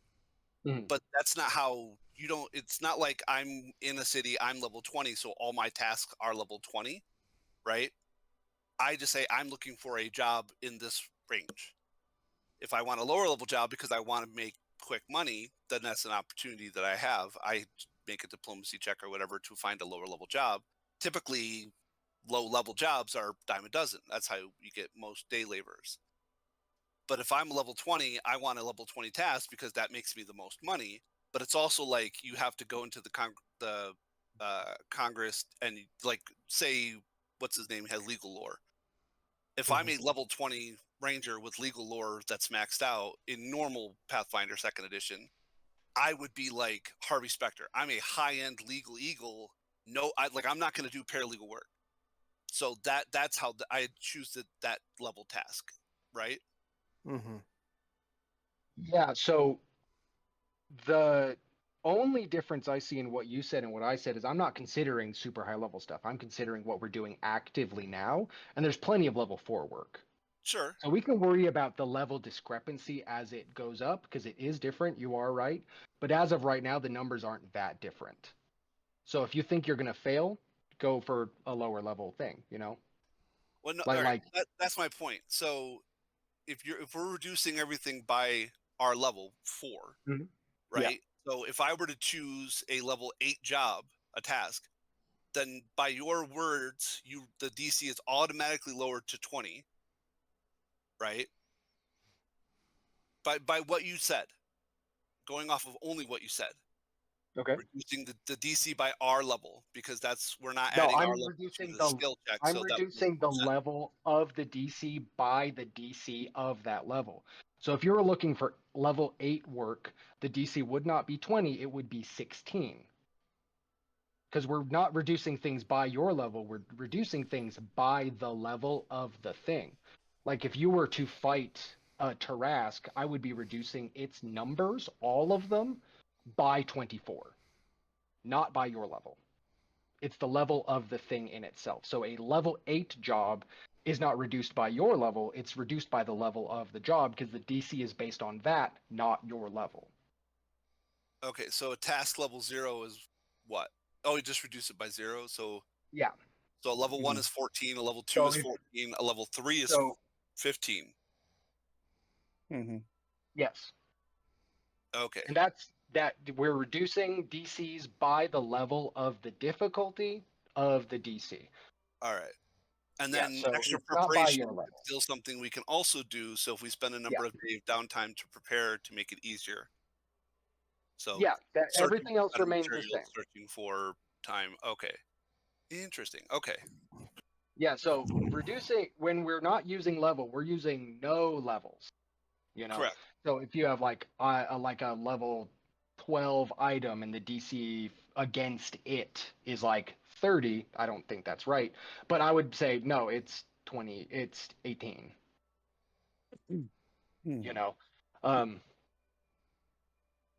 so like the discrepancy does get high later up because one of them is like a goddamn 50. You know, but my instinct on this, still, to your point, having in my mind exaggerated itself. Right. Why would a level 4 be looking for a level 8 work? Like you would really have to prove No, yourself I'm first. not disagreeing. I just Yeah, I need to, as a player, understand yeah. how it's going to work because for that reason. So, like you said, if we're reducing the complexity of a task from 24 to a 16 because it's a level 8 work, agreed. Out of character, 100% with you. But as a player, and as a PC, this is something that we would understand as far as the in-world economy would be considered. So I'm just trying to get a comprehensive understanding of it as a player looking at it from that perspective. Mhm. Because in my head, the way it should work is I ask for a job, you have an unknown DC, I roll a check, and then you just tell me how much money I make because that's how it works. But in the literal sense, as a dwarf, as a crafter, I would know. Okay, Alvor in Skyrim, he wants me to refine this dagger. Well, if I have a skill check of 100 because I'm a blacksmith 100, a dagger is trivial. Obviously, as a dwarf who worked with stone, building a stone bench would be trivial, even though I think my modifier is a 4, just because I have low intelligence and I'm only trained, and we're not adding levels. Um, so yeah, was it trained for a level 1 task, i.e. making like a stone bar stool, I might make 2 silver a bar stool. Well, stone is free. If I just go out and mine it, it just costs me time. So I understand that, but again, I was just, for us and for the viewers, trying to understand the DC complexity, because if I could attempt an 8 at a DC 16, which I think right now is a 60% chance of success, then that's 2.5 gold versus a 4, which is 7 silver. And if it says this, that most tasks take a week to accomplish, I would much rather risk a failure. I still make 5 silver, right? Critical failure, I make nothing, but on a failure, I still make 5 silver. Whereas with a 4 on a success, I made 7. That's why I would attempt it. Does that make sense?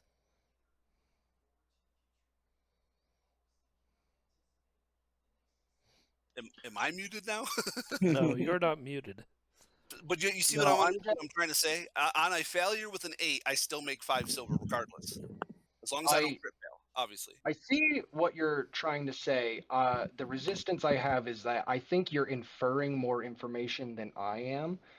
I was mostly, all of my statements in my explanation was the explanation for how a game mechanic was going to work, based on my reading of it and my general reading, with very few exceptions, of tasks, levels, and availability of all things, again, outside of special circumstances, is that you have the things available to you of your level. So the thing you're saying makes sense.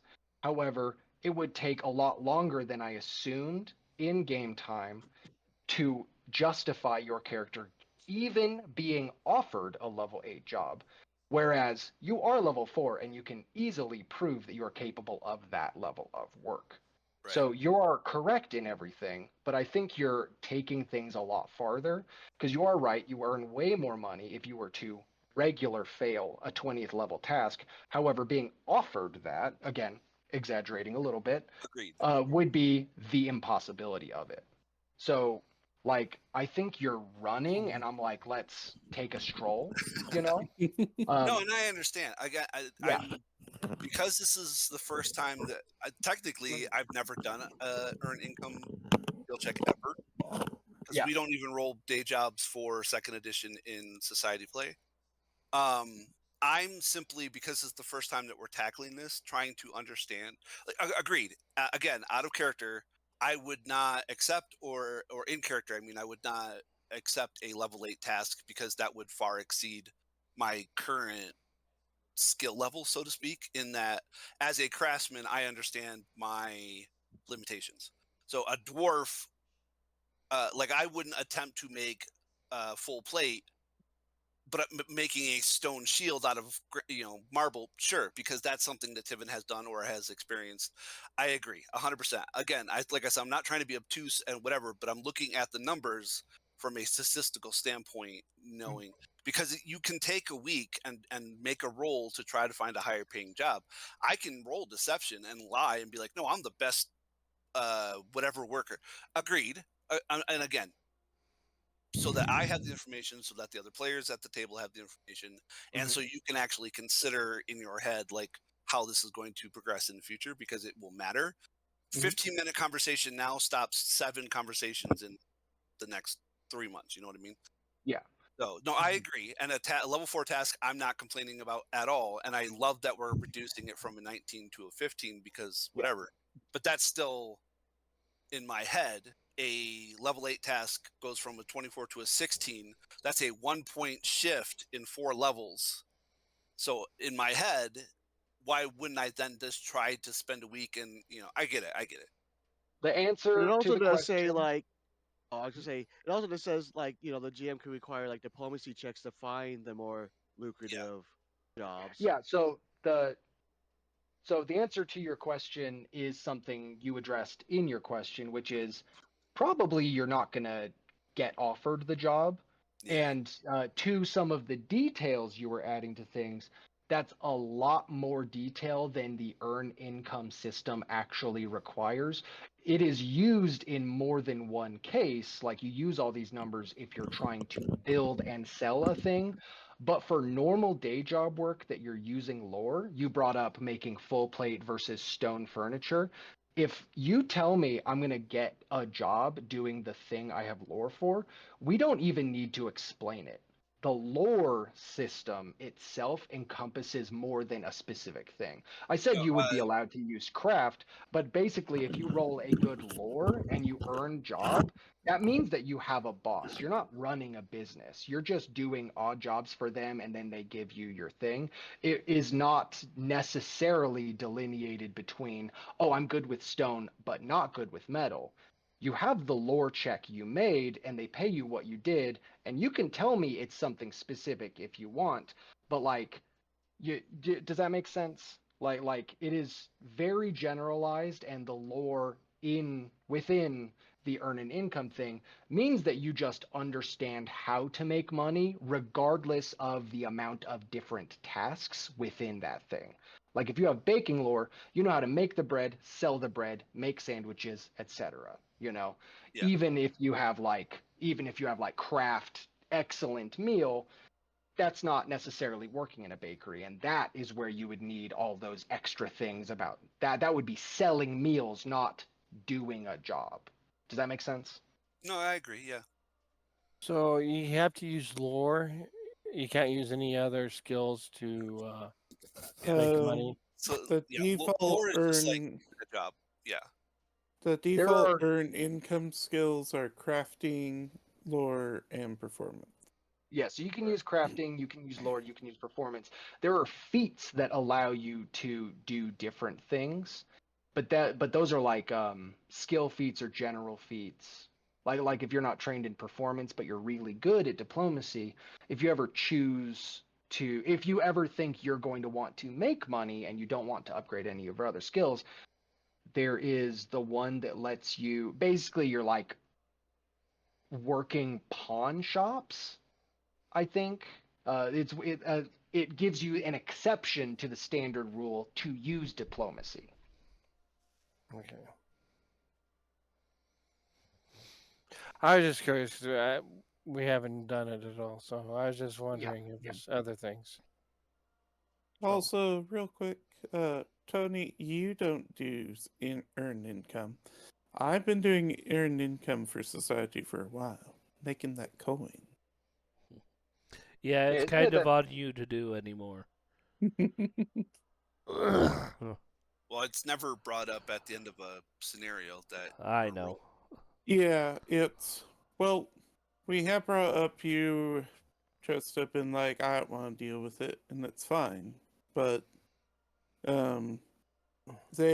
we used to do it at the end of scenarios, and then they said let the players just handle that instead of the GM. So you just roll it at the end of a scenario. Oh yeah. So yeah, it's now on the player, not the GM. Mm-hmm. been a Yeah. while since I played Society, so that's a difference. Yeah. And it just happened to roll a lot better ever since they made that change. Of course. Right. But yeah, okay. Let's do this now. Do we have all explanations out of the way? Yeah. I think so, yeah. One more question. So, to Tony's point, you can attempt to find better work. I'm going to say it's easy, like effortless to find level 1 and 2. 0 to 2, effortless. Like those of you with, I think, Kathaw, you can find level 4 work because you have been here and you are a paladin. Um, I think the rest of you, if you want to have like above the second level work, which is basically just you guys are competent and I think someone can see that you're good at stuff, but the proving it like will at least take a display of some kind or an introduction of some kind. Does anyone want to find like better work, or is everyone looking to just make the money in order to justify like being able to investigate these other things you were looking for? Well, this will be Komarov's first job, Yeah, so straight up first job. Never worked before. Only fight. Yeah, Conrad's like, I've done work, but it wasn't for money. Yeah, very much. work versus job is different. Wait, so hold on. I'm taking it back to what Brian said with Komarov about the escort. You can Mhm. make money with performance, so you could, in theory. Yeah, Oh, absolutely. Yeah. okay, that's funny. Now I got a new idea Like, for a character. ironically, he's not that much less skilled and trained. Oh yeah. Yeah. You know. So we're going to do that. Justin, Komarov is going to be like, "Oh yes, escort work. I've heard you are in need of it." Okay. And he'll just be roped into it because he's If like, I you're guess not this is trained how in cities work. if you're not trained in performance, you don't know how to do it. Oh, that's true. The income thing is by trained expert master legendary. So Oh, that's you can true. be as good as someone who is trained, but you don't know how to make the money. So you can do the work the same way, but you're not going to get paid.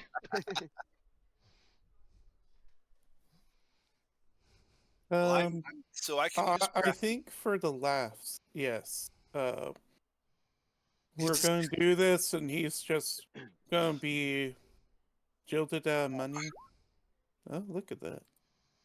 But wait, so it's trained expert master legendary, but there is a failed payment. Is that the most you can make? Is that as if you had failed? Yeah, as long as you don't crit fail. No, Because yeah, that would make probably. like you're untrained, and the most he can make is like 2 copper for just dancing his little ass off. Yeah. Yeah. Yeah, basically. Like I no one lost by because I feel really bad Hey for you. I've guys, heard guys. copper. Uh-huh. Should we take a break before we do this? Oh, yeah, Sure. probably. Yeah, I'm This down. is a good All right. So, yeah, you guys are Yeah. having lunch around talking about getting jobs. That's where we Yeah. leave off. And we will take a 5 or 10. Let's do 10 so I can use the bathroom. Okay, Mhm. 10-minute break. Fantastic. Be back at 2:10. See you then. Ready. Good. Really, the All crafting right, rules. Oh, we're back. Continuing Majia. We are continuing to dissect the rules because that's what we enjoy doing. Because sometimes some rules are absolute garbage. Yeah. so what I was Um, gonna say is like with the crafting thing, if you're doing like a long campaign and you do have a lot of downtime, it's not that horrible. But if yeah. you're like needing to rush, like I need this rune tomorrow, it's not gonna happen unless you go Yeah. and find someone to buy it from. Mhm. Yeah. It's the best for consumables because I think for like if you have craft, even if you're not Oh, that an makes sense. alchemist. That Yeah. makes Yeah, sense. because you can Spending make 4 at a time. time, and you're like, Yeah. we're here for 6 weeks. I don't need the money. I'm just gonna make a bunch of potions. Right. You know. Yeah. Yeah. Um, but if your like character is like in Kingmaker, I think there's like the potential to be like, all right, nothing happens for 6 months. What does everyone do? You're like, I sell full plate. I just do it. You know. Yeah. Well, yeah, but And yeah, that's what I was commenting on. It's like if you craft it, like there's no. I get it, but there's no return. Like you can't. Mhm. I mean, could you sell it for more than it's worth? No, you usually sell it for less than it's worth because you're trying to. You found it. You know what I mean? Well, I mean, if you're crafting it, you can sell it at worth. Yeah, but that's my point. Is the way it works is you're it's either time or all money. Uh And huh. if you're crafting it and you're expressing half of the materials in time, you could have just worked and made that money and then bought it anyways in the time that it took you to make it. Is all is that's I'm just saying, like, I get it from a GM perspective because it's not like the first edition where the wizard just creates a scroll and sells it and he just does that forever. Like, I get Mhm. it, but there's no discount from a player's side perspective. Yeah. Yeah, that's true. Exactly. But in And the that's case a of problem. consumables where you're making it for half, spending downtimes, and then drinking it in an adventure, that I get. I totally understand. I Yeah. just, yeah. No, some of it is just I don't like because it's like because I understand the whole you pay half upfront because that's the raw materials to make it, and that gives Mhm. you all of the raw materials. You're not getting a discount. It's just that's how much the very you need this much iron ingots. Okay, that's how much the iron ingots cost is half. Well, Mhm. it's not just the iron ingots, but the iron, the leather, all the stuff you need. Mhm. So you're not getting a discount, you're just using your own labor instead of paying someone else for theirs. So, I mean, that's the discount is you're using your labor instead of someone else. So, it's not you're only paying for it. No, you're paying for all of the materials to make it. It's just it costs half as much in raw materials. And it's always a hard line between wanting to have jobs that sustain us in the world and with especially Pathfinder and Starfinder, like our main job is to go beat people up and Yeah. earn our money that way. They want us to be adventurers, not merchants. yeah, Yeah. And so as, if you make it too good of a deal to be a merchant, then you're just like, well, I don't need an adventure. yeah, the But reason it's obviously, there's rich merchants in the world. It's Yeah. just never going to be you. Yeah. yeah, That's kind of what it like is. Well, yeah, it, like it as soon as you start being a rich merchant, you're now an NPC. You're not playing that guy anymore. Mm. no. I just look at it like uh, so if I'm a jeweler, Mhm. I buy raw material like a diamond. You don't. I mean, we're not going to go into bowers and all that bullshit, but like if I buy a stone, say an unworked tourmaline, it's a low grade whatever, and then I Mhm. facet it myself, Mhm. the amount of work I put into it is lower, but of course all the diamond tools and the time and the water and the grease and everything that you do adds up, of course, and then you sell it for whatever the carrot presumed attractiveness value is, like the setting and everything. Mhm. It's high end, of course. I'm not dissuading that, but like the base of dwarf just goes out and finds unworked gems because they're in the ground, like economy wise. Like because obviously Tibbins people wouldn't overvalue gems Mhm. because they're dime a dozen where he's from. Mhm. But things like wood, timber used to shore up their mines would have a much higher value, just like wood would have a no value to an elf in Mhm. traditional style.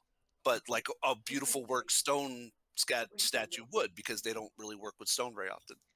I like that dichotomy of perceived values in certain things, and I know that that's hard. Yeah. And that's Reflect. something for GM to reflect, not Yeah, Well, not as game rules.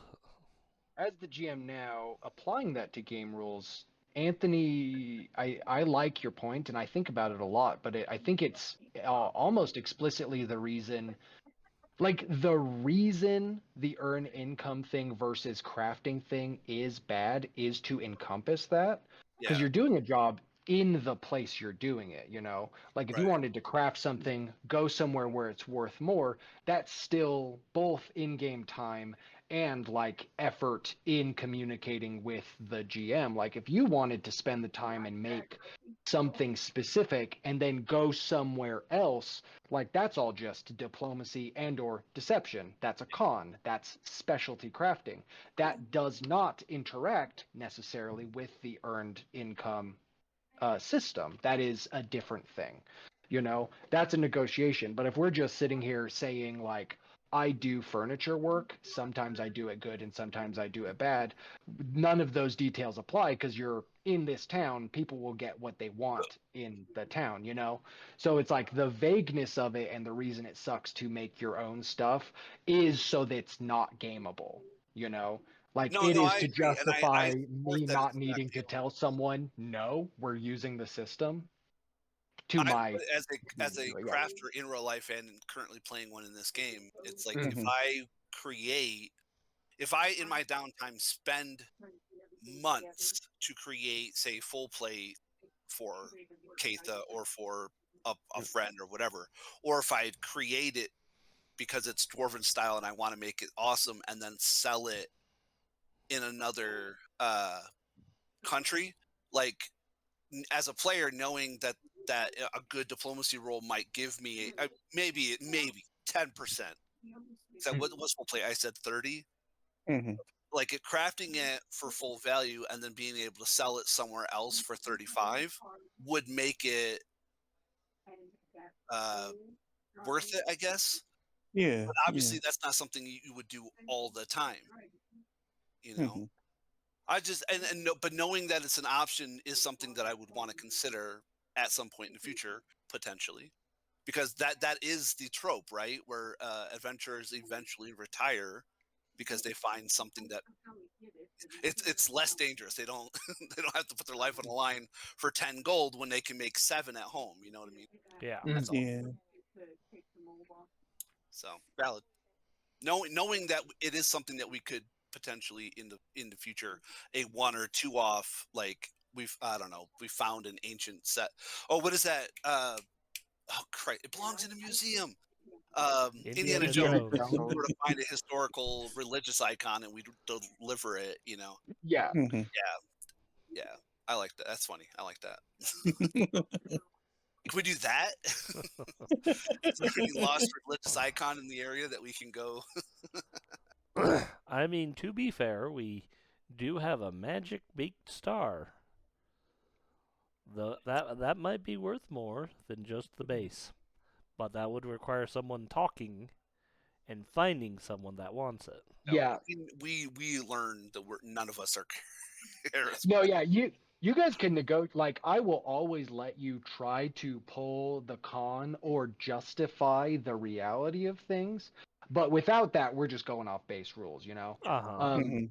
No, and I like that. I think like Casey brought up about the like the stat value, 65 for this, 75 for that. No, and that's great. That's a good baseline, and we can always just be like, well, if we're just looking for X, Y, and Z, that's the adjudication. Like we know Zed's not what dead. we're looking for. I like that, but knowing that there's a market fluctuation is also realistic, which we may not want to explore, but if writing this as a campaign guide, like Yeah. some things might be more valuable in certain areas. Like a water in the desert would be worth gold, whereas water on an island would be worth less. Yeah. Depending on certain things. I get it. That's funny. Anyways, jobs. Job. Okay.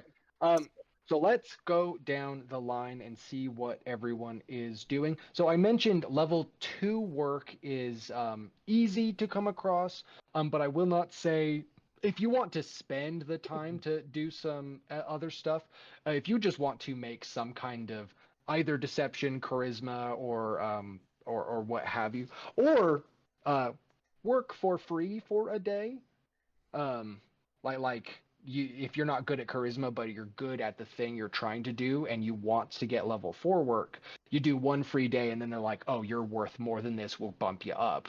You'll just lose one day of work. Or you can try to use charisma to get higher level work. But anyone, the exception is Kathon. That's because she is here. She is Varst. She's been here before.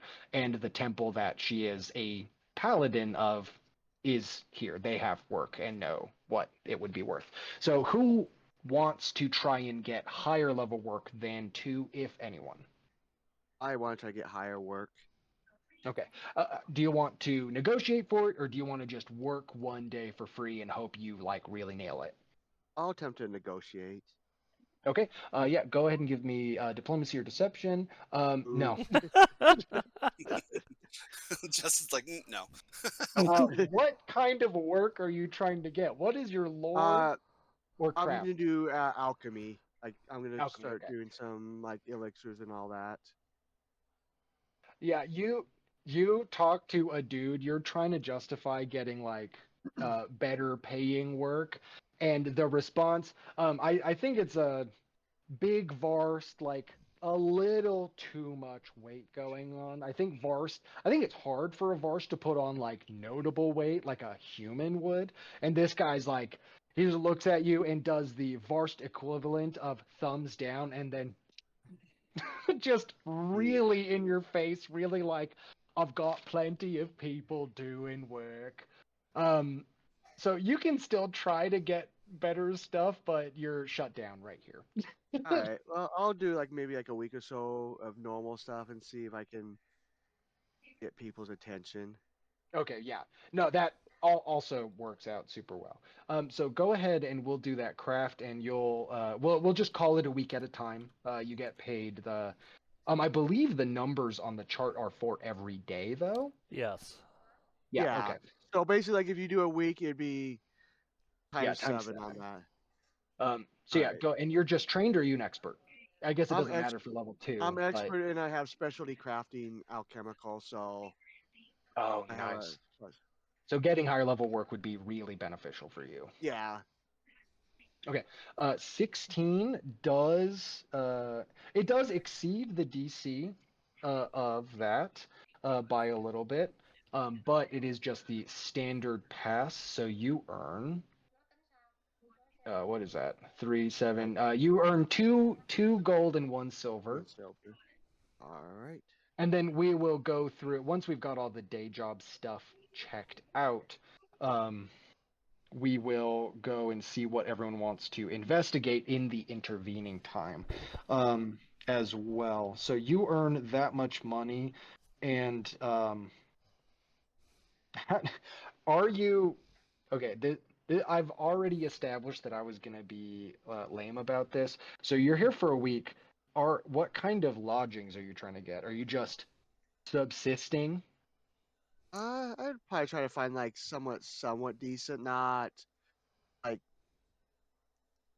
like a like a 2 or 3 star like hotel type thing. Hmm. So not like Okay, where so there's like you earn So 2.1 gold, and you spend one of that on lodging in this week. Okay, sounds good. But you can now the number I'll have you roll to justify getting higher level work, which means you'll make more money, and the cost of living will remain the same. Will go down because you proved that you are better than what you've done. So Magnus does low level alchemy work for the week. Katha, what are you up to? what am I allowed to be up to? So you have connections here and like a position technically, so you can do scribing work for the temple, a more popular temple certainly than the other guy Getholf. But if you want to go do stuff for him, he'll let you, but he probably doesn't have fourth level work. They're like scribing Okay. would be. Well, the problem is I'm not that good at scribing. You can choose to do like lower level stuff as well. Yeah. The DC for fourth level work is 15, and then it just goes down by 1 for all of those. Uh, you know what? It's not good no matter what I do. That's what sucks about no intelligence. Is lore's not great. Now, failing. Okay, I guess you would only earn 7 silver. But the chance is different, you know. I know. Yeah, we'll try and do the level 4. Okay. How does it pass? So did you say you were doing the lower level one? No, I said Or... I'll do the level 4. I did say Okay, I'll yeah. do level 4. Okay, I thought I heard that, but I just wanted to double check. So 8 times 7. I think you earn 4 gold. So 8, 16. I think you earn. Oh, why? Math has abandoned me as soon as there's a microphone involved. When I'm at work, everyone throws me the numbers, and now all of a sudden I am dead in the water. For fourth level, You a earn week. 5.6 gold. Yeah. Okay, so K-pop makes almost 6 gold. It is comfortable living for 1 week is 1 gold. Subsisting is only 4 silver, and that encompasses like staying anywhere for a long time. That's like that's like the discount for getting a hotel for like we're not just staying here for a day. We're gonna be here for a while, you know. Mm, So are you going somewhere bad, or are you trying to be comfy? I mean, I'd probably try and stay comfortable, so. Alright, What? I'll spend the Not gold. back to the temple for you? That's what I was thinking, but if not, they don't. Oh, now I will offer this up to the party. If you guys want to have a comfortable but cramped space that you all sleep on, it'll be 1 gold for the party. Or for the party, call it 2 to include more meals, because I think that includes meals, but only for 1 person. Oh, okay. So that's a discussion up to you guys. You could save your precious, hard-earned money. Let's do this week, and we'll see where we're at after this week. Because Okay. after the first week, we might be like, F this. Ravenspell, what are you're doing bounty hunter work with legal lore, or are you trying to craft? Well, it doesn't really matter which one because both of them are the same. Okay. All right. So are you trying to get better than level 2 work, chance it, or are you just gonna hang out there and try I'm to just earn gonna hang out gold? there because I don't have very good chance of even making it. Yeah. For It's the okay. level 2 work, it's only a 13 to pass. I only have a 2. Yeah, that's what I in have. each one. Yeah, so You it's still get paid if you fail. You just can't crit fail. Yeah, don't Yeah. crit Yeah. fail. You just get paid worse, so Yeah. it's all right. yeah. So as I said before, 7. So you don't critically fail, which means you get 4 copper, 4, 7. You get 2.8 silver.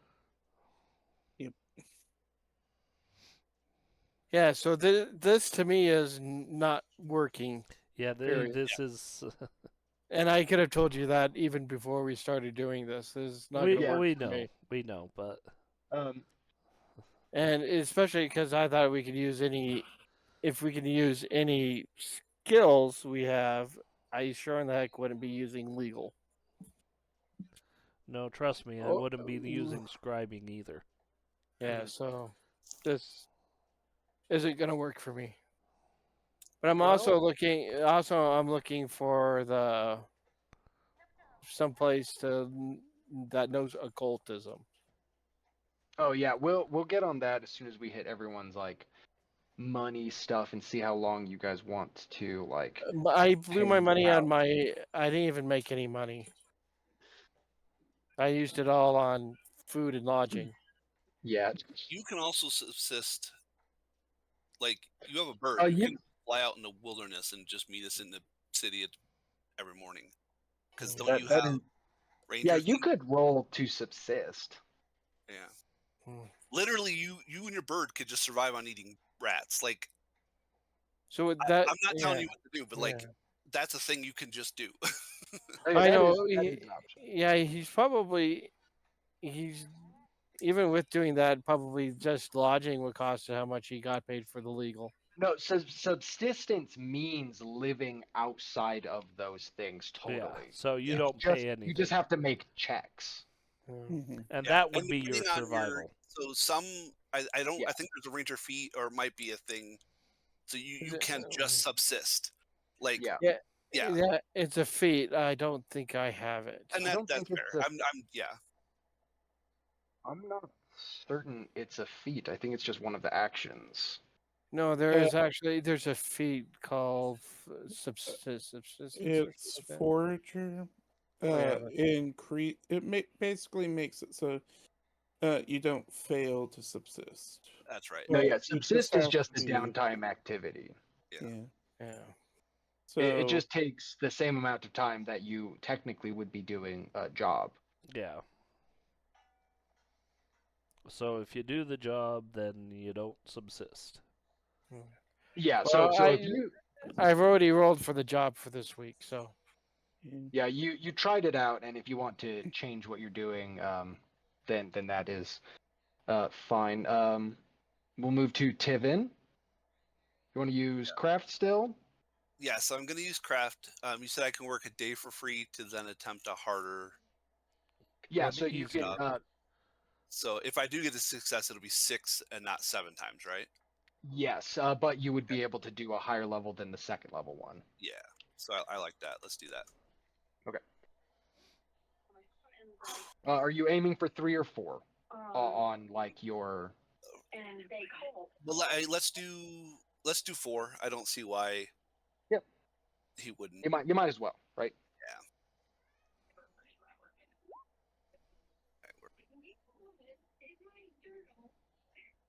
So that is a regular fail. I feel like I want to Or- hero this. if you would like to. yeah. Tibbin's What pride if I roll a puts 6? him to work like one hard 12-hour shift. I'm like, this is bullshit. This place is stupid. Right in hero point. No, not Jiro. Hero. There you go. A hero point. Lamb meat. It's like this is the first time. Yeah. 14. 14 gets you third level work. That's a pass for third level work. I'm not going to beat you up about it. Well, we'll say you ask for 4th level, you do the one day, and they're like, let's put you at 3rd level. So that will be 3 gold for the 1 free day, and then the rest of it adds to 3. But they do recognize that you are trying so hard. It's the material. It's the tools. I don't have my Yeah. tools. These tools are weird. My hands are big. Komarov, what are you doing for the week? You can also choose to subsist if you like. Okay. Sorry, I got delivered a treat I wasn't expecting. Ah. A treat. Deliver one to me. I'm sorry, but it's too good. It's gonna be mine. Alright. I did look around, and I did confirm that I do have to earn income as a trained activity. So, Yeah. my funny answer won't happen. But, he will. He has more mouths to feed because of the horse. Oh yeah. Yeah. We will wait it out and subsist. Oh, there we go. Yeah, that subsists for the week. No, I forgot what my coyote cloak added because that worked on that. So let's see. It's only on critical successes to subsist, so I get to feed more people. So I have to look at subsist again. I think it's just 2. Success. You find enough food and shelter with basic protection from the elements to provide you a subsistence living. So it is both. Okay. Granting you one additional creature. Okay, yeah. Critical success is 1 additional creature. Mm-hmm.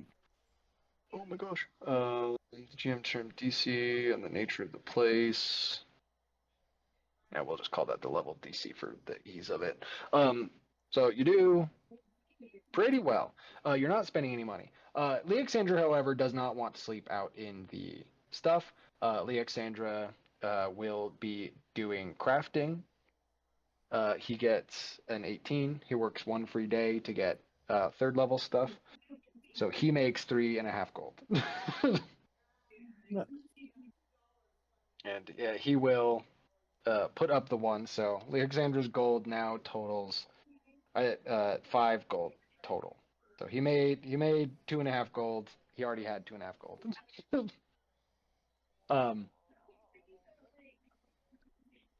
Okay. So what is everyone looking into over the course of this week? So everyone. Wait, did we do everyone? Yeah, I think so. I think so. Okay, Yeah. cool. Yeah, so everyone makes their money. Everyone is fine except for Ravenspell. You are having a bad time. You're having a bad time. Work is hard. What is everyone looking into? So I know Koromo is looking for someone to interpret dreams. Go ahead and make a diplomacy check or a society check to sort of find the answers you're looking for.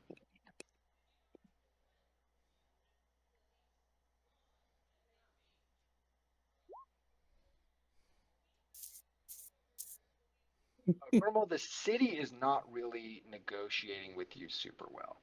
I'm gonna I'm gonna spin your bad rolls a little bit. I think you do the work just fine. I think you get conned by a fortune teller. So you come away with so little money because they overcharge you and you trust them, and then they just bail out the back of a tent. They just leave you there. Probably perfect because that's probably exactly what happened. Yeah, you do the work just fine. Like it could be better, but you're like, okay, whatever. And then you get just had by a fortune teller. They're like, yeah, write down your dream in as much detail as possible. they already have your money, and while you're writing, they leave. That's Um, okay. That's okay. I took their crystal ball. Yeah, the crystal ball, not real crystal. It's Yeah, glass worth 1 copper. it's classic Well, I copper or mean, whatever. it'd be worth more than a copper. It's probably actually more. just painted paper. It's paper Just mache. wadded Paper up mache. so tight that it's smooth. Is it Um, just is a rock that's smooth? And I took their hero cards, but they're not really hero cards. They're just painted on one side. yeah, yeah, yeah. Everything they had was like so fake that like, and truly, you're looking at all this stuff, being like, they could have just been an artist. They don't need to con anyone. This stuff looks real. Yeah, Um, but they were told that they would never make any money as an artist, so they went into con work. Yeah. yeah, no, exactly. It's what happens to every artist. Oh. I felt, Komarov. Oh no, yeah. sorry. What did you say, Fred? I was about to say I felt so bad. I just decided just to take all the artwork and attempt to sell it, and that's where I got because they took all my money. That's the money I got back was when selling Yeah, their artwork. exactly.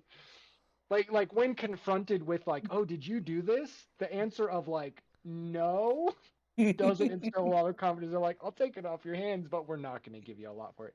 Um, um, K-Thought, what are you looking into right now? Hmm. You know what? If I'm at a temple and doing scribe stuff, I'm gonna be looking into what's going on with why are these two evil things conspiring so much Okay, yeah. that they would literally have two priests that would normally kill each other actually working together. Mhm. So go ahead and I'll let you. Is there a skill you want to use because of where you are and how you're looking for it? Absolutely, you are. Religion would be available to you, but if you have another skill you would want to use, No, it would be a religion check. okay, yeah, 21 is very good. Okay, I thought over the course of the week you're doing your work and like in lieu of taking like real breaks and like staying late for your own purposes, you're given leave to like go through a lot of records. You have access to some records that are like not public records, and you find a lot of findings from like other paladins, people that go out and like collect information and come back with like findings like just for records or like hunting people down. What you're seeing is that like these two what would just be cults dedicated to the demon lord and the lord of the undead, this giant deity, the Hrothgar. Um, the thing they want more than anything is to subjugate, in a manner of speaking, the end all be all of both of their things is to have the people and land of Magia subjugated beneath their will. They are both under the auspices of deities that are kept separate from this plane in very different ways, but like they don't have access to, there's no deities, with the exception of some things professing themselves to be a deities a little farther down south. Like, there's none of those on Magia. They're kept separate. So, what you're looking at is sort of the idea that they would work together is like the thing they are trying to fight against is not available to be negotiated with, and it can't be subjugated. Like their worry is that we can't even cheat at the game if the board has been flipped, if that's a metaphor that puts this into perspective. Hmm. So they're worried about a full. It's like, in theory, Hrothgar wants everything to be undead. But if there's not any people, where do you get the undead? You Mm-hmm. know? So they're worried about like a full, like beyond extinction level threat. That's the only thing great enough that would make them like come together. And I think the other thing you're seeing is like this is like each of those movements of people are not necessarily a monolith. Like this could have been two small sects of a cult of people that were just had knowledge and enough stuff to attempt a ritual together. There's probably hundreds of more people that were not even involved. But you're right to be like suspicious of this. And whoever these two were, they were both undead. They would have had different insights to maybe living cult members. Mm-hmm. So they feel threatened. Like you have your own worries of these things, but your experience with them is that you can resist them. In Komarov, he's alive, and he's a little pale, but like his stuff's a little different, but like he's still who he is. And you fought them. They're killable, dangerous, but killable enough. Their worry is beyond. They either had a vastly different experience that you had, or they know something extra that makes it feel more dangerous and more current. Running, I guess, if that makes sense. Okay, so whatever this parasite thing is, they're not happy about it.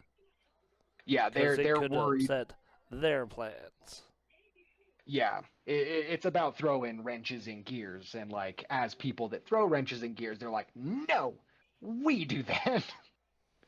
um, see, and like their cults, I think this is something K-Thought probably intuits pretty well. Cults work with people.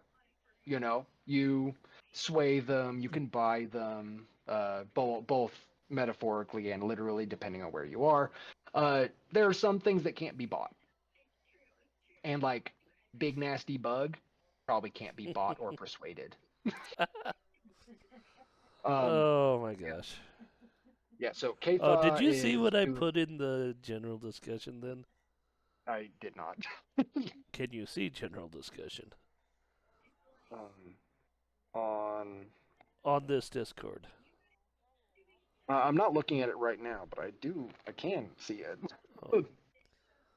I put something in that's very appropriate to what we're talking about. Oh, the In a towel. different, yeah. How dare you, sir? I don't think I can see general discussion actually. It's under discussion, under cast and crew. It's like Oh, 5. might not. I don't have access to those Okay. ones. I only have access to the Majia one. Here, I'll put Probably it in good. Majia because It's pertinent. it is pertinent. How dare you? As a Tau player, I'm upset. You're heretic.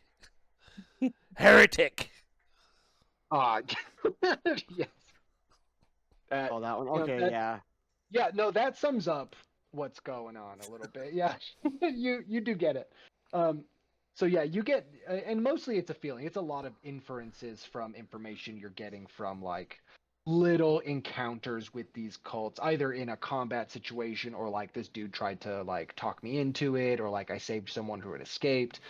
So it's a lot of like you've got like a notebook and like red string, and you're like doing the whole thing, and this is what The you get whole after studying. conspiracy thing. Yeah. Okay. Yeah, you do the whole thing, and you're like, this is gotta be what But it I is. come These to a guys conclusion, which is different. Yeah, your conclusion is they know something more, and it's worse than we think. Or or they made the wrong inference. Because again, you've fought stuff and killed it. Okay. Let's go to Tivin. What is Tivin looking into? So um, you've got the Iron Prow. You can just try to square yourself away with the Saint Caprice. You could also look into cult stuff. You could ask around for side quest jobs, like the thing you guys were initially talking about, as well. Yeah, I think Over looking this time. into caravaning or escort, but not in the way that Brian means it. Yes. I think my role would be even worse. Um, Yeah.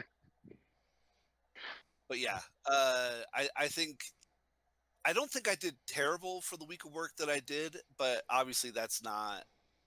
I have 75 gold. That would take me months, and we don't have Yeah. that. Yeah, we don't have that time. That's kind of what I'm sure. Keith is Yeah, thinking. he's like, oh yeah, this week was fine, and then Keith is like, yeah, but, and then he goes, yeah, that's fair. So yeah, asking around specifically about caravanning jobs, whether it's transport or protection or things like that, would be the most logical thing that he would look into, just because anything outside of that would. But also knowing through, like, because you worked for a crafter, whatever he ended up doing, typically like resource gathering or caravanning, protection details, something like of that nature, militant Mhm. would be absolutely what he would be looking in. Yeah, so that would be either again, either diplomacy or society. If you have another skill you think would work, No, I for think So- society is acceptable. I do Mhm. have a question for you, Justin. About what Yes. time of year is it? It is what the equivalent of like late summer would be, so like Okay. the beginning of August.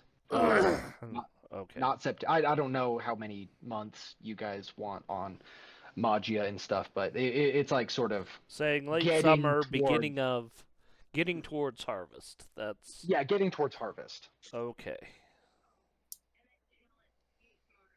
So yeah, I so want to society is double check perfectly acceptable. something. Yeah, go ahead and roll that society for me. Yeah, so you get a bead on some better work. It would be it's like a week round trip. But what they want you to do for it, and this is up to you, and you could attempt to negotiate. They're like, it's a week round trip, but they want you to sign on for a month. You know, they're Oh, in like, case something happens. Is that a common thing? Like yeah, basically, if they're contingency? like, if you guys are like protectors, we'll give you this much, but like, we don't want to have to hire new dudes every time. We're gonna do a month of business, and then you can re-up if you want. So it's like the money is better than what you're making, certainly, but it is like uh, tapping that amount of time. And Right. again, you could Oh, I attempt see to what you're saying. negotiate that. It's like long haul. So Yeah, it's yeah, it 4 would be long jobs haul. over a month or 3 jobs over a month, but you sign for the full month, and then that. Oh, I see. Okay. Yeah, yeah, yeah. That so like you're finding stuff that's definitely doable. So if you want the money, you can do it. Like it would be basically But you're it would committing. be like yeah, it would be we do this, but what do we do for that amount of time besides just like do the work, you know? Right.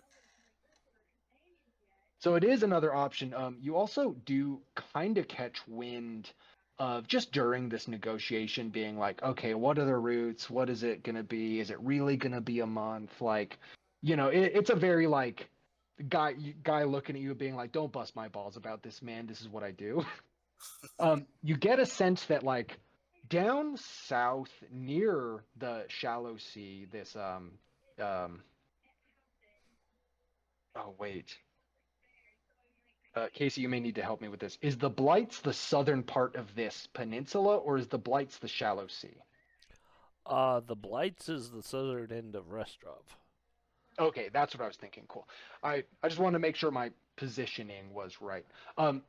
South of Zanqualch and on the side of this little like doodad here, sort of in that direction. Like there are some communities down there that you know they're close enough to here, but anything next to the shallow sea is not going to be great as far as like it's a more dangerous area, but there's been like a spike of just people having gone missing. Like it is a place that is patrolled. It is a place where not a ton of people live, but they are close enough to like big civilization that they are looked after.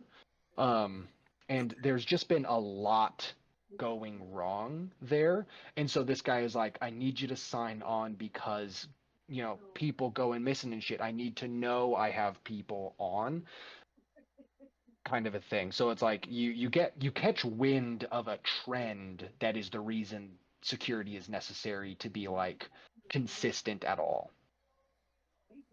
Okay, so it is all right. Yeah, so you have like sort of a general map of badness going on, and then the opportunity to be like, me and my guys are solid, we have magic, we're versatile, and they're like, we'll pay you, but we want the long haul. um Well, that's something I'll bring up to the group, like when we're yeah. eating dinner. Like, hey, What I does heard yeah. Magnus, what are you looking into over the week? Um, I was just trying to think. I think what I'm gonna do is just kind of get like a feel for like the criminal element in the city. Mhm. So I was gonna do my underworld lore and kind Yeah, go of for it. get a gauge of that. So, what you get out of the underworld lore is that there have been.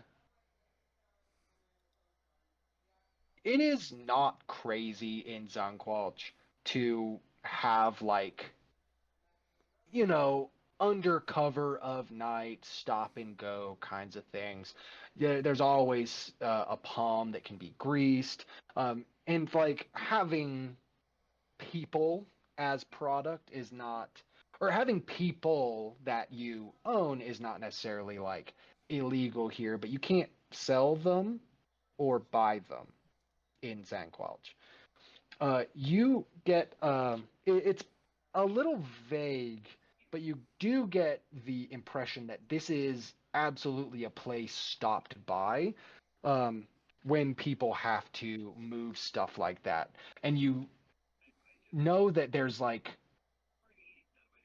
you know that there's a sign at one of the piers for when someone transporting people as goods has to stop by. They don't like to stop and like hang out because that feeding people or animals or anything sucks if you have to stop by. So it's like a drive-by supply kind of thing, and you know that it's like signified by a specific sort of like three lanterns on a pier, which is totally unnecessary. One lantern is fine if someone wants to like rope down.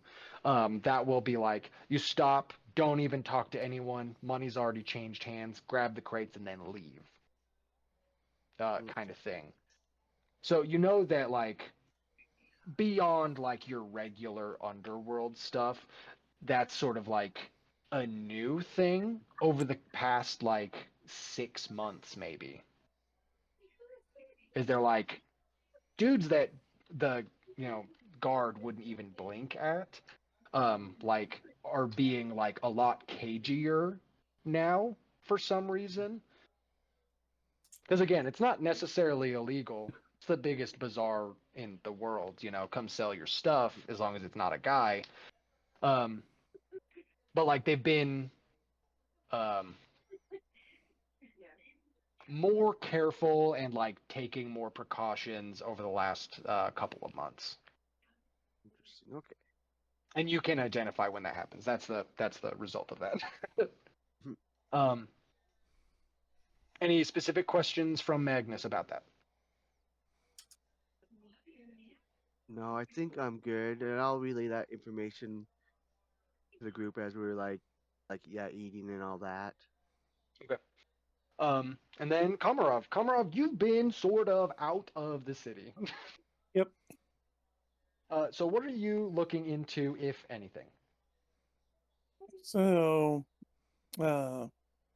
when I have time, I'm gonna head to the dock, Mhm. and I'm gonna keep a promise. Um, the ship that we sailed in on, I'm gonna do advertising for them. Okay. Uh, Trying to get them more sailors. I will talk about Schmiven, the love dwarf, whose uh, whose lust is legendary, that resides on the ship. Uh, the excellent food and pay,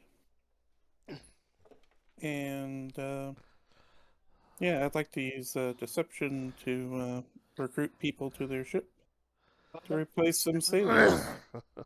Okay, absolutely. So, I'm gonna posit this preemptively, Uh-huh. just so we on a critical success, you get that they need 8 guys. 8 guys died. They need 8 guys. So I'm gonna say that on. How lovely you guys. On a 15, we'll roll a d8. Um, and then on a critical success, you get like actually we'll roll a d10 plus 1. Okay. Yeah, let's see what happens. Yeah, it's pretty good. Okay, so go ahead and roll a d8. Yeah. So you absolutely get 3 people coming, and like going to look at the Saint Caprice, and like they didn't necessarily con you guys, but like Mm-hmm. they played it cool the whole time. So like these guys walk up and they start talking about the adventure and Schmiven, and Mm-hmm. without you having had communicated with Eli or Elise. Elisa, I think, is what I've got Elisa, yeah. written down. Um, yeah, Mm-hmm. without you having to communicate with any of the 3 officers, these guys come up, ask, and they roll with it immediately. You got 3 hires on over the course of the advertising, and you know what?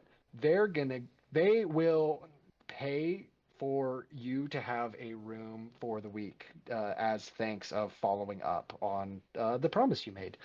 Oh, So nice. Eli comes out, you're advertising, you're telling these stories, you're just lying to people. Mm-hmm. He walks by like you're a busker, like he doesn't know who you are, and he drops enough money for you to get a room for the week into like a bucket. And Oh, he nice. tips his hat. He is not wearing a shirt, but he is wearing a hat. Mm-hmm. Why not? Yeah, I mean, why not? Yeah. um, Yeah, so you're trying to square things away with the Saint Caprice. At the end of this week, you all come together and can like talk about what you have learned, and discuss whether or not you want to like run off or like work another week. Oh, I think we've proven we don't want to work another week. We're all like, nah, this sucks. Right. Life on the steppe is fair and free. Keith is like, yeah, I could go move into the jungle, but that's not going to help us any. Yes. But it does make me appreciate how difficult city life is for everyone. Right. Well, maybe that's why I'm more comfortable wandering with my sword. Mm.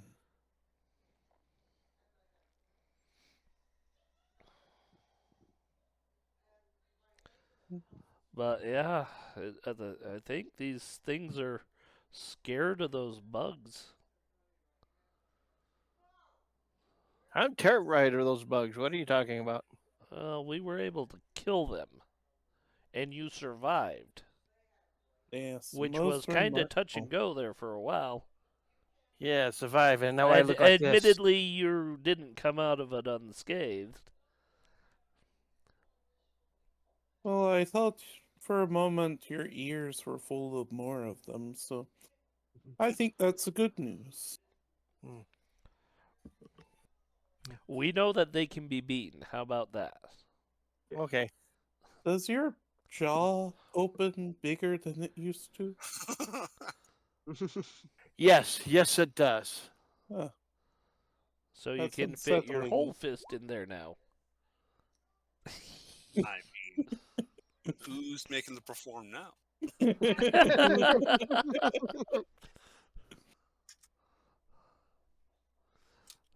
All right, so you guys come together and you negotiate how bad working is. Having a job I sucks. bring up- Everyone.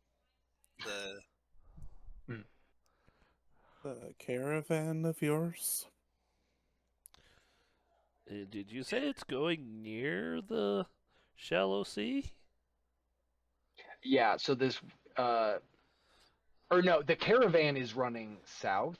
The thing he heard about from the guy who is running the caravan is that that area on that side, while always a little sketchy, because it's not good near the shallow sea, but people live there. It has Not seen usually. a spike in people like going missing near that stuff.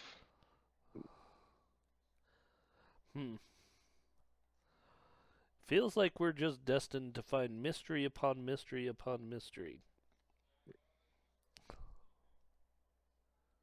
Hmm. but But the money though. it better be really good money, because that... Tibbin would have asked what the payment for the month would have entitled, because that obviously. Oh no. All right. So Because if it ain't at least double, it's probably not worth it. it is more than double what Katha was making. So each? Each, yes. Okay. So What did so yeah, three and a Katha half? made over Oh, five. five Yeah. and a half. Yeah. yeah, you made 5.6 gold. So it would be like More than it's like 25 for the month or something. it would be 35 for the month each. Oh, that's not bad. Well, that's Each? pretty good. That's, I mean, yeah. But it's a month commitment, and then Tibbin would stay that. Like, I'm down, but it's a month commitment, obviously. I mean, well, are they paying for meals at least? Or are we going to have to hunt our own food? I mean, we're I'm headed down into Restrov. Admittedly, it's one of the less foliated, that's the wrong word, less dense areas. The jungle's fairly trimmed back. And yeah, it's near the shallow sea. That place is dangerous.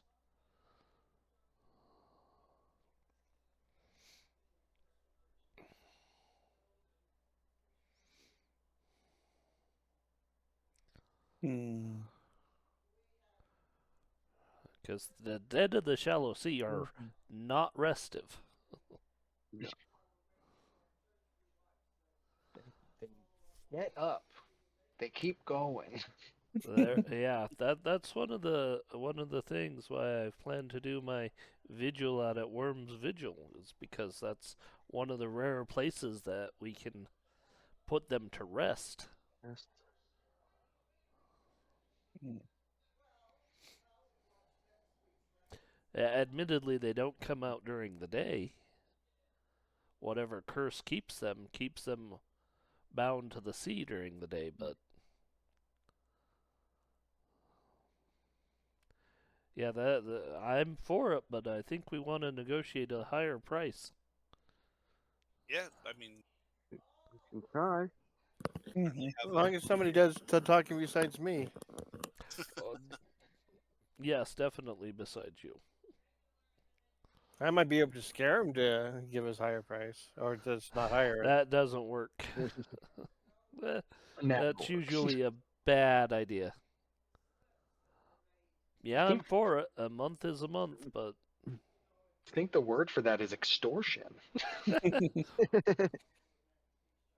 think it's. Oh, I think that's what my people do. I think the word for that is knowing your value. I do think we've do think we've established that that's what they do. yeah, that is what they do. We have established that. In fact, if we're going that direction, you might not want to be visible when we're talking, because isn't that where your people live? Isn't that part of the range of their rating? Maybe. It depends on what they feel like at the time and how the weather is. So, yes. Alright, we'll hide the halfling while we talk to him. Should be Well, easy. put him on his bird and send him up in the air. Yeah. Hmm. Hey, yeah, but what I'm still the point still stands. Let's have Raven outside of the group until we're done negotiating. Yeah.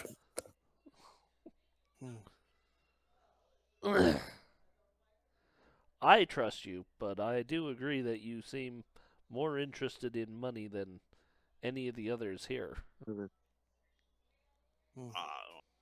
Pretty hard up for 75 gold right now.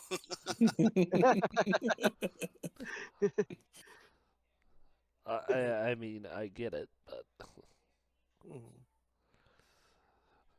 Raven seems to be motivated by money, while you, Tivin, are motivated as much for craftsmanship as anything. All right, let's go talk to this guy. Let's go do some negotiations. Yeah. All right. How do you lead into negotiations, and what are you looking for? If it's a month, what do we want? 50? Give me a second. Well, probably 40 each minimum, I think, is a good starting point. We can start at 50. That's what I'm saying. Start at starting 50. is valid, We'll go down, Yeah, obviously, but we'll start there. valid. I mean, Keitha would probably use her knowledge of the actual shallow sea and be like, yeah, that I know that they have settlements there, but that's really close to that sea, and maybe there's something she missed religiously as to why the undead might be more active that she can look into. I don't know. Yeah, that's what I think she'd do. Swing by the temple of the guardian of the dead and see if there's something she missed about the dead there. You need assistance with that? Sure. So let's start there. And is this like one day you guys are just like doing a loop, or are you splitting up? I think you're- what Keith is recommending is give me a Magnus a day to research, see if there's something about the dead that we're missing. That why would it? What is it? That there's a time that they become more active, or because again, Keitha knows about them, but probably doesn't have in-depth knowledge of cycles. Does that make sense? Yeah. And so that's Absolutely. what she wants to look into is, okay, is this a cyclic thing? Yeah. Yeah. Go ahead and give me. You can go ahead and give me religion. What skill would Magnus want to use? I'm either going to use library lore or academia lore. Nice. Nice. Yeah. Go ahead and roll either of those. That absolutely works. Magnus, you get I think you get caught up in a lot of diagrams that are interesting, but not more information. It's just the same information Katha had, but in a way that you like better. So you do get like the sea, the shallow sea, like at night, the dead will just sort of crawl out of it and go harass people. You do get that it's not a full zero that they don't come out in the sun, but it is wildly more rare. K thought you're looking at, I think you are looking at calendars trying to find this pattern. And you do find a little bit of a pattern where they will come out more frequently in the year. You probably, no, super, not the like crazy big spikes in activity, but it is like more in the winter, as far as sightings go. What you do see is that in previous years, during the night they will come out more, but that is harder to track and is based on world events. Um, and like looking into deep history, like the whole, I'm not. It's been a minute since I read about like the way everything is cursed, but you see that the biggest spikes in like activity come with there literally being more corpses in there. Like either they are getting better at like getting people in. There's more ship activity and they're being sank. People don't sail there now, but in the past people have tried, and every year there's always some asshole that thinks they can sort of, defy the weather effectively if the weather was humanoid corpses coming out of the sea, to exact some sort of revenge. But you see that like the things that affect it are literally things like agitating them. If you stir the pot, things float to the top. Mm-hmm. Hmm. And you don't thus far have anything beyond the word of like a trade merchant whose route goes close to there. Like there are people that live there, but they're not doing well off. They live there for a reason. And you see that a lot of it is like, I think there's an assumption on a crit. Your assumption is that like it's either like some weird offshoot, like like um not fully like the worm's rest, but there could be like a vigil there, like a very small chapel that they're like trying to do stuff. Maybe they need supplies. It's a lot more likely that it's some sort of criminal hideout that this guy has a deal with to run supplies to and then run to other cities as well. Okay.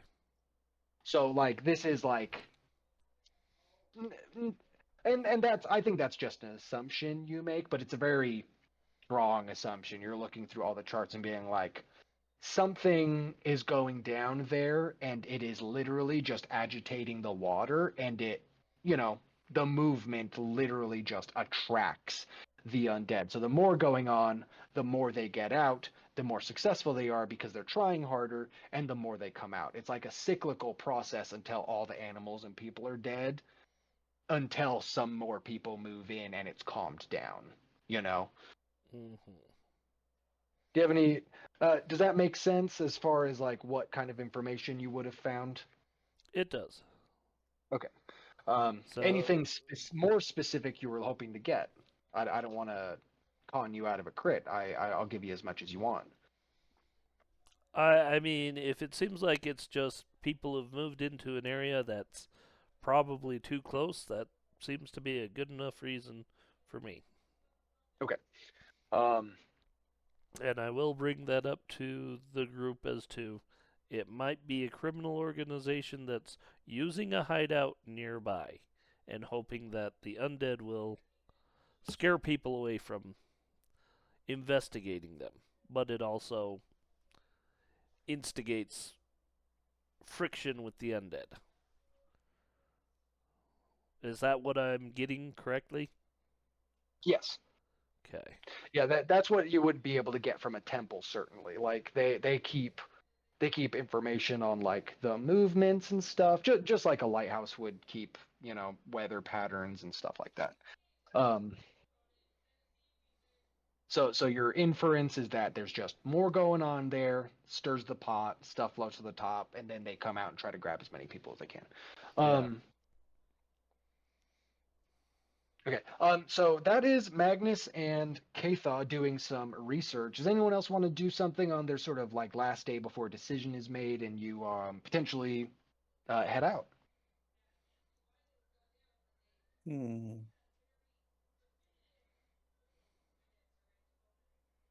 Uh, hey Raven, you wanna go help me recruit some sailors? Sure, why not? Yeah. Uh, so you guys are both gonna roll deception to lie to all these sailors and see if they'll sign on to the Saint Caprice. Mm-hmm. Okay. And I have to go. Oh, okay. Okay. All right. I don't know if you guys will still be going when I get back, but if you are, I'll hop back in. Okay. All right. Thank you. Yep. See ya. Okay. Um, is there? So this is a 1 day. So the dice is going to go down to the smallest dice is D4 on a success. But if you guys crit, we'll stack some pluses on that. Or would you rather have a flat plus like 2 for you guys doing really well, or would you rather roll 2d4? I say we double it. So 2d4 instead of 1d4. Mm-hmm. Okay, yeah. So you guys go out and try to recruit some dudes. Let's see what you do. We're gonna keep it the same. We'll call it 15, and then we'll go from there.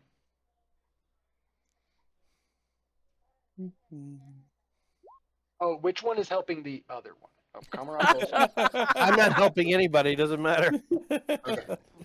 Okay. It's okay. So you guys go out, and this time Eli comes out to both of you doing stuff, and is like, just like doing the like cut, not the thumb across the throat thing, but like the full hand where you're like, don't, please stop. Like Yeah, you we guys are making tried. so much noise that like instead of just being a ship that is moored, no, moored is wrong. A ship that is in port, they're like getting a lot of attention. They're like, we actually don't want them to look into what we're doing. Like Oops. we're Koromo, you actually get you get one person to quit. Oh no. One person sees you guys out there and is like, actually, I'm done. I'm No, I'm done. what I did is I encouraged him to go into another profession. Yeah, So instead of like, yeah, selling's a great, I said, no, you probably make more as a locksmith. yeah, absolutely. This guy's gonna like I've got a bright future ahead of me, locksmithing. He's wearing he looks like the guy from Mary Poppins. He leaves. His accent is really bad. Um, okay, so you guys spend your day doing that. Tivin is polishing his stuff. I don't know. All right. So the next day, you guys come back with this information with some like guesses as to what might be going on, and you guys want to sign on and go check it out. Yeah. Okay. Makes more Um. money than what I'm making now. Yes. Yeah. Absolutely. But we're Um. gonna start by trying to renegotiate. Yes. Okay. I was like, that was the part that hadn't happened yet. Okay. So you come to the table with you do have information. I will say that like bringing this stuff up will help the negotiation absolutely. Hmm. So who's in the forefront of the negotiations? Not me.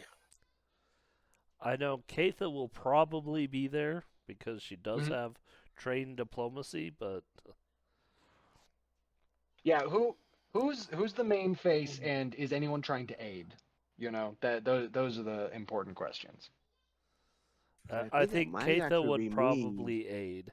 or Katha. Yeah. I've only got a 2. I have no charisma. Okay, so then it is me. Okay. All So, right. I So you mean, sit yeah, down. Katha will aid. Okay. So you sit down. You're talking to this big Varst. This is separate from the guy. This is a different big guy. Not as much weight. He looks old. Like Varst continue to grow. Um, So he sitting at this desk, like negotiating, not actively right there, but like he's doing like his paperwork and like looking over papers and like maps and stuff, seeing what is going on. You come sit down, and I think without Tivin here, you probably Tivin is like, these are the people that I was advocating for, and then you start negotiations. What do you lead with? Let's see. Uh,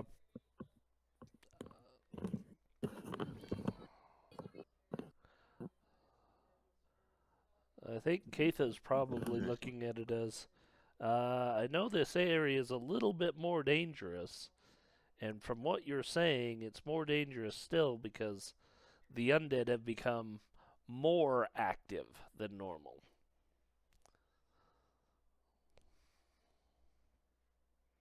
And yeah, we're He responds a with little like, bit more. we want security. And that's what we're saying. That's we're willing, but We're experienced security, so we would like a little bit more cut from the venture. All right, so you we might want to bring up that we realize that this might not be fully on the level. if you present him with that, I will let you. Um, if you want to lean into it, and this is for Magnus mostly, if you want to use underworld lore, you could lean into that. You don't need to All bring it right. up, Oh, I but would. you Oh, can use that yeah. instead of diplomacy or deception. Okay. That's a little bit higher than those, so I can do that. Oh, wow. 26. Critical success. You call him out on the spike in activity. You call him out on it already being dangerous, and you call him out on this being. I don't know if the word clandestine works. That might be a military term. But like on off, not on the level, Off the record. That's the off the word. record. Yeah, like there's more stops here than there are towns here. Um, straight up. And he's like rubbing his jaw, thick, like scales. This guy looks like there was a point in time where he was like really colorful. This guy might be like 80 years old, very well fed. Um, If he's old, he's over 100. yeah, like they live a long time. This guy, no, like full, like hard to read, Varst face, leans forward and did we establish what a greeting for the Varst was? My image is that he goes to shake Magnus's hand, but if that's not how a I Varst don't think would, a Varst would greet each other like that. They would or like probably not raise agree their necessarily, uh but like to come to to an seal a agreement. deal. Yes, that's the word. Yeah. Hmm. Yeah, because I It know you would said that like the probably greeting be would be they'd like raising both your neck. raise their chin high, Yeah. kind of offering their throat. Does Yeah. that make So sense? no, I think it does. I think that's what we established a greeting would be, and I'm like, I don't think we humans. ever established that. I think it was when you met the priest. Maybe. But I do like that, and I have seen like other reptiles do that. So you call him out on it, and he says, um, if if you're good, or he says, I trust you when you say you're good. I'll give you 45. Um, and you don't need to pay for your meals. We'll supply those. Um, so he's offering you 10 more gold, and you don't need to supply your own food. Which is like it's a good bump. Um, but the other he adds like, if anyone rocks the boat, like you're out. Copy. Got it. Yeah. And he sort of presents paperwork and he says like, have your guys all sign this. His name is on it. His name is Stardun.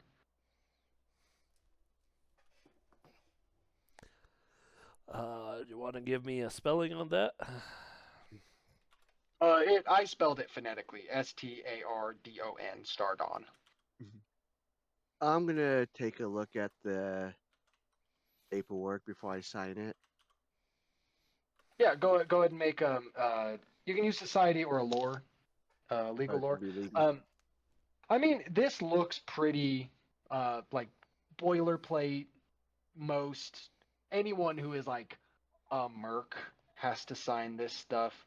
Cormo, you explicitly said you weren't in the room, which is why you do so badly. Cormo is imagining what the paperwork looks like, and he just can't. No, this is another fortune teller who's like, yeah, just sign this. Sign all of these. You now don't own the clothes that you're wearing. They don't take them though, but they're not yours. Yeah.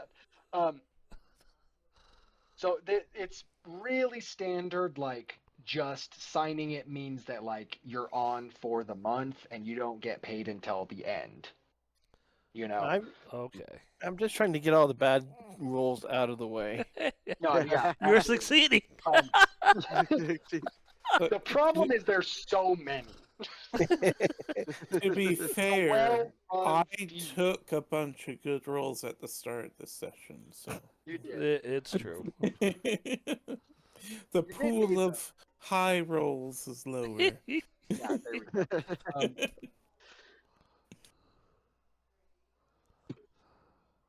Yeah, so you take this, nothing jumps out at you as being like egregiously unfair to you. You've been given like a strong offer. This is good pay for this work. And like the 10 does compensate to your knowledge what like a more dangerous area would run for protection, you know. Okay. So like to what you've gone through, it looks like a good deal with the exception of, you know, can you take the hits when they show up? And we'll have to find that out. Yeah. Yeah. I might be grabbing that big star just to have it.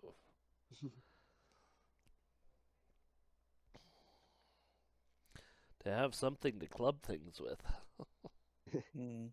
Yeah, Because so we never sold those, to my knowledge.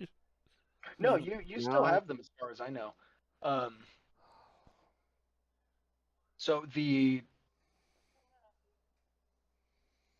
you rolled a critical success on like looking into this area. So I'm gonna give you a little information so that basically is like we leave in 2 days. You know. Okay. Yeah. So he gives you sort of like a hard line. We leave in 2 days. And it's gonna be two.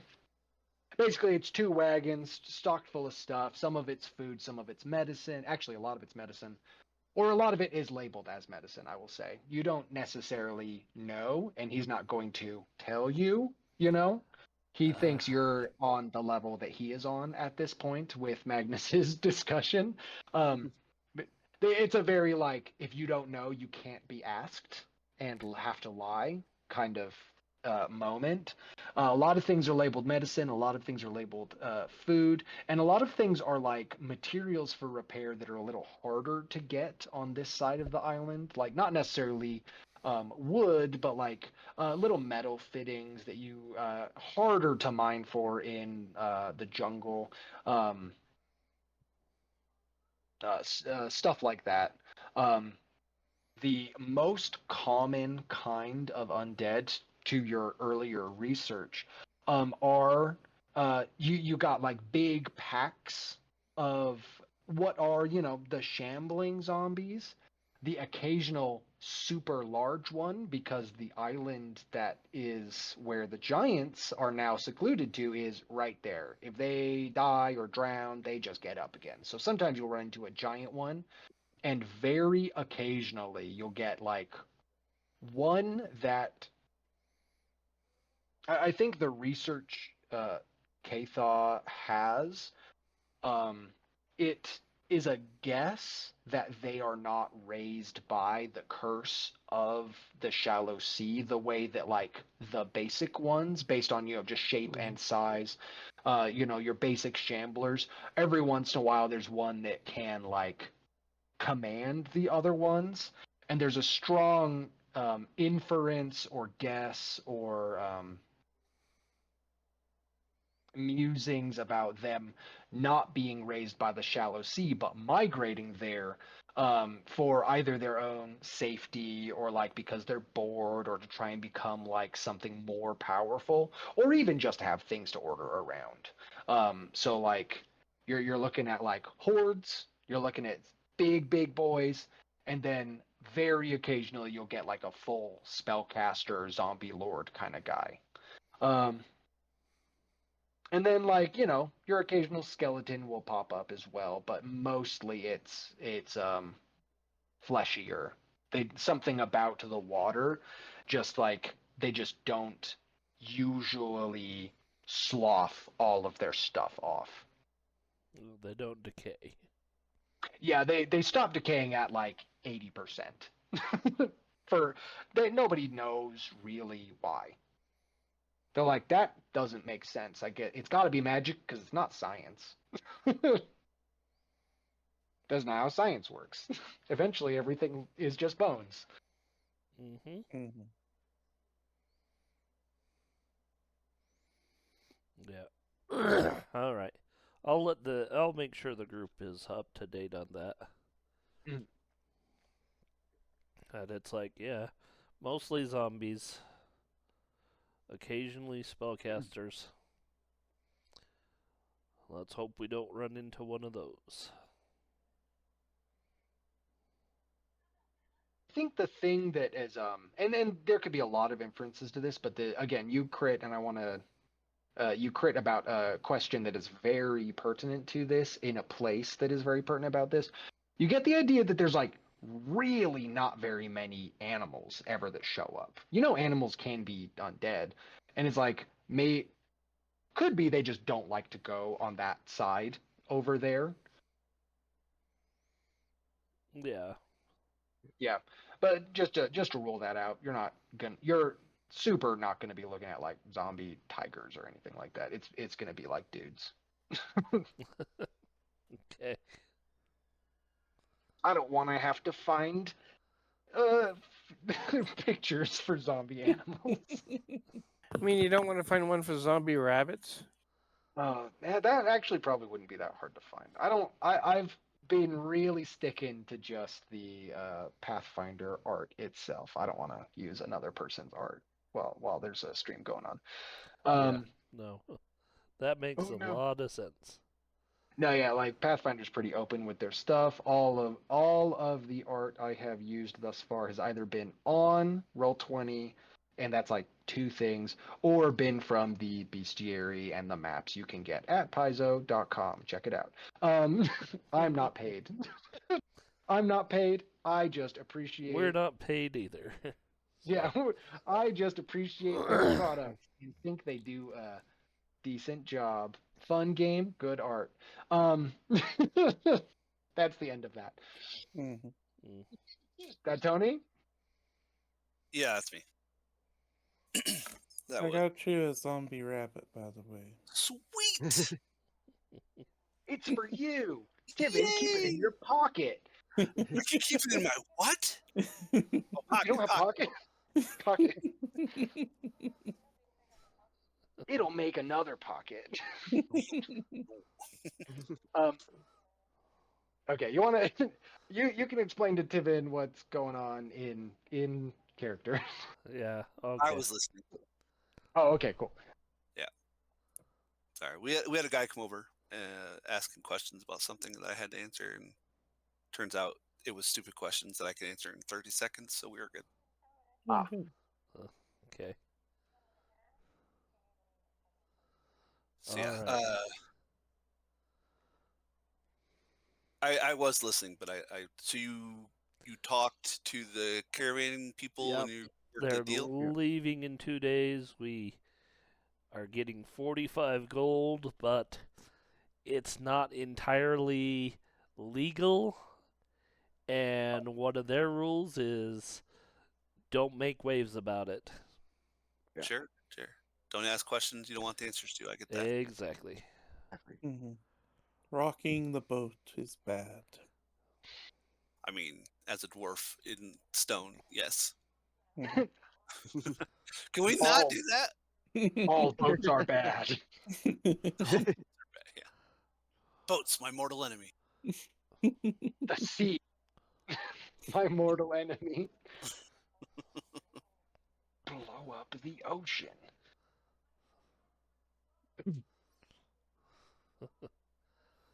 So, any preparations you guys want to do? So it's gonna be like Oh, you guys, and then like 4 other. They're just going to be guard stat blocks. Mhm. All right. Silly question before I Mhm. go off. Do we have a inch map equivalency? So how many miles or kilometers, depending on which units we're using on the map that we're currently showing? Because I'm making a thing right now. Like if legend. we, yeah, I couldn't think of the word, but you know what I mean. So Yeah, like, I know. I don't have the best grasp of distance that I've had for this, because I struggle with this myself when I do just like stuff at home, is that it took you a week to go from on a ship. It took you a week to go from up here. Oh shoot, name of place. I forgot. Nerd City down to here. Yeah, Minrolfin. Exactly. Mainrolthen, thank you. Oh my gosh, I'm sorry. It's okay. I'm rubbing off on you. okay. It's been like 3 So, months, man. but that wasn't overland travel. That was we was went through the bay, right? Yeah. Yeah, we went by ocean, by ship. So Yeah. Well, that Yeah, so- bay has a name. That's why now I know it. Mhm.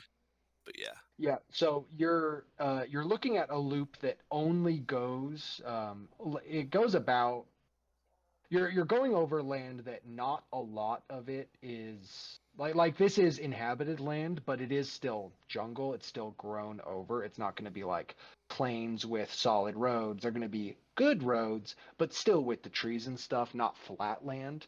And my imagining for this, for it being a month, was like the top third, a loop, either starting with the going down to that dumb little corner that's probably the most dangerous spot because it's right into the shallow sea, and then looping around back to Zanqualch. So you're going like to well, Casey, I think you have the how many cities are in that like there's like a wall. Is that correct? In oh, where? are you talking about down in the very south? No, Oh, you would not be going We're there. not Like going that far down. No, you're not even going. yeah. Oh, I'm You're sorry. talking about Just Aristotle, north of Fall the line. Rift, Terraced, Highlander, or Highlander, Door, and Varston. Yeah, that's way south in Restrov. Yeah. Yeah, those are way, way south. We're not Yeah, even going to last port.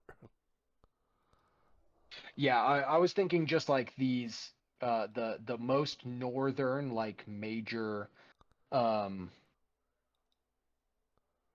yeah. inhabited cities in Restrav.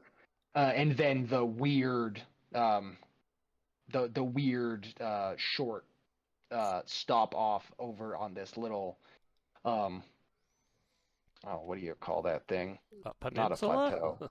Peninsula, yeah. The weird little peninsula there, which is the part that caught Kathaw's eye as being like, nobody goes there because people don't live there.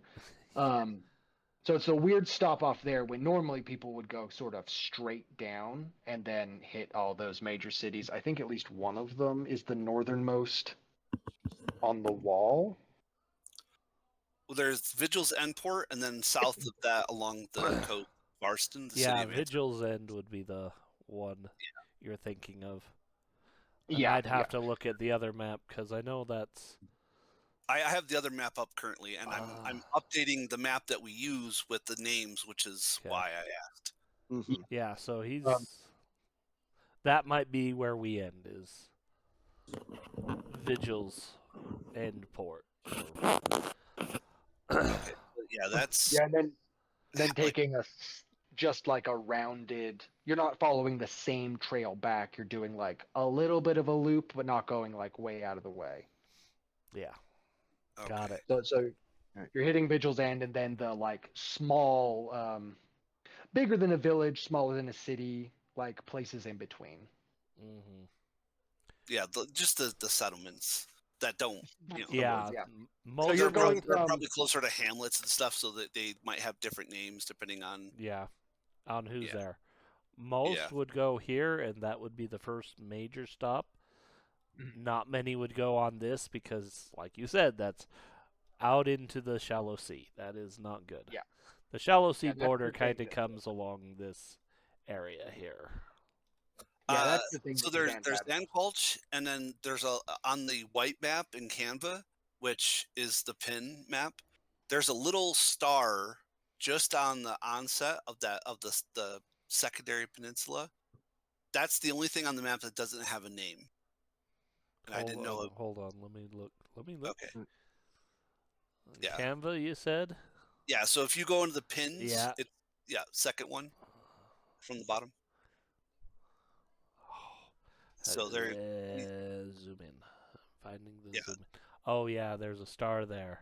I see. Yeah, that. and that's the only thing on the map that doesn't have a name. So I was just curious if that was something Justin had put there, or I'm pretty sure I put that there. okay. I haven't come up with a name for that. Okay. And that's all it is I haven't come up with a name for that. So That's if fine. Justin wants to name that, that's fine. All right. It's been a minute since I've looked at that, but I will have because I've been wanting to like label the places on this map too, but I just have had me not one the second. space Yeah, for it. it's basically right here. Hold on. Hmm. Do a little bit of upkeeping. So let me name this. So Majia waypoints. Save. Wait, I don't want to do that quite yet. I gotta save it as a TIFF first. There we go. Now I can save as. Nope. Save copy as, because I don't want to be stupid. Overwrite it. Because I've done that before, and I'm like, damn it. PNG save, and then I'll do this. Load file. Art. Majia.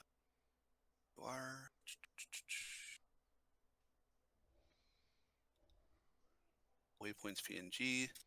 Boom. So give that a second, and there you go. Now if you click on it and then go to open in browser, it'll be full sized, and then you can see what I currently have penned in. Okay. Oh, I see it. Yeah. So that's for the updated background, the splash for Roll20 and all that. So, but I can do that. I have it saved as a TIFF, so if people edit the Canva, they can write, draw, do whatever. It doesn't matter. It doesn't need to be anything fancy. I can then make it look pretty with my program. Okay. And now my question is, I got to do a legend. What's the distance from one end of that? Where's this at? So I need to know the thickness of this for travel purposes, because if that's a half inch and it's 1,000 miles or 100 miles, then I have a legend. Does that make sense? Okay, so If you were to take where Minralthan is and go to the very end of where Brawl is, that would be about 2,000 miles. Okay. So Asia effectively is 2,000 miles. Yeah. Okay. Yeah. So it's approximate. It's not exact, but from the ice spine to Worm's Rest would also be around 2,000 miles, give or take. Yes. Maybe 1,700. But okay. Yeah. All right. Yeah. Cool. Give or take. Perfect. North Thank of 15. you. Yeah. Correct. More That's than all I need. 15. Thank you. Probably less than 2,000. Yeah.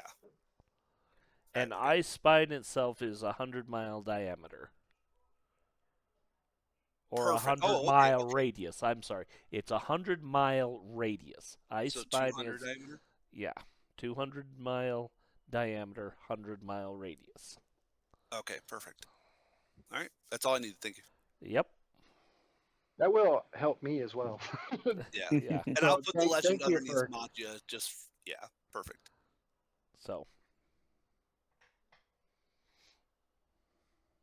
Because I know that's like in the description of the Ice Spine Waste, is that it is a 100-mile radius. Yeah.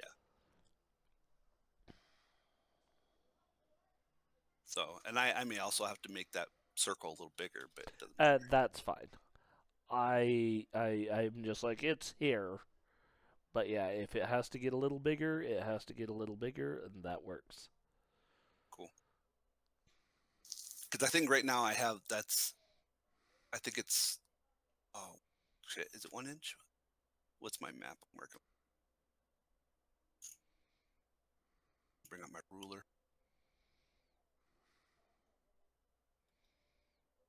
Okay, yeah.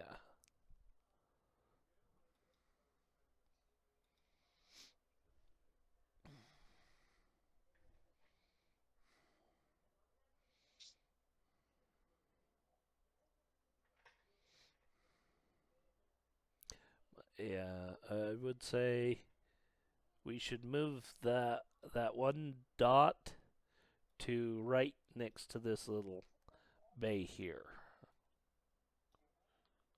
Which dot? The one that's close to where I'm pinging on the Oh, map. the one that is not Yeah. named? Yeah, it's not named, but it would be on this bay. Oh, shit, I can't see where you're pinging, sorry. Right here. Oh, there it is. Okay. That not... It's close. It's not right on, and it should be right on. Okay. Yeah. Well, I'm not, I don't care. Don't worry about it right now. Yeah.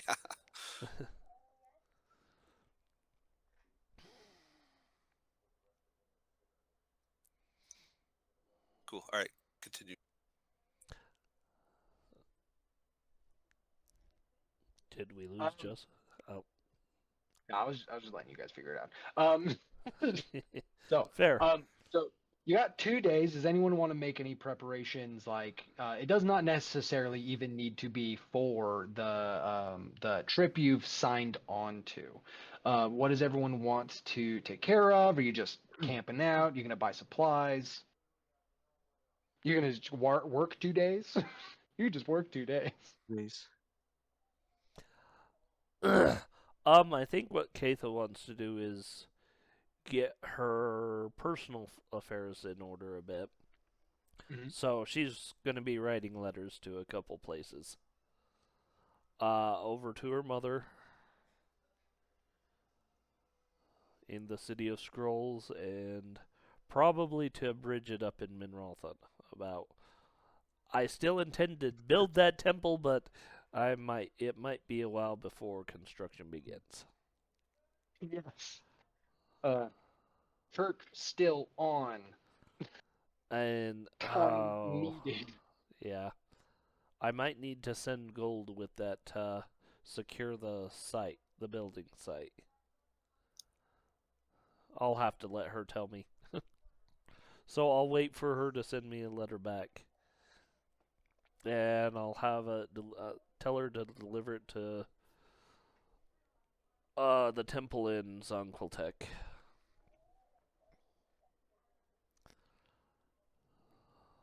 Yeah, so you send it off, and by the time you get back, you'll have a response, and then you'll be able to respond. With how much Is that gold I need. Yeah. Yeah. Okay. All right. Yeah. Do you get that squared off? Did you want to uh, divulge what was in the letter to your mother, or is that just gonna come up later, or is that just something you would do? Hey, I'm It's doing more things. of a journal style of what I've been doing, what's going on. Okay, so how much? You don't need to divulge like everything. You don't need to like talk in character or anything.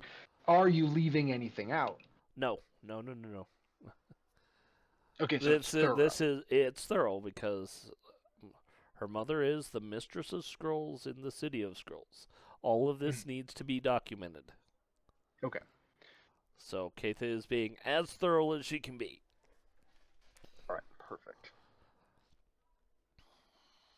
All right, so Katha's getting some affairs squared up. Anyone else have stuff they want to do, purchases they want to make? Hmm.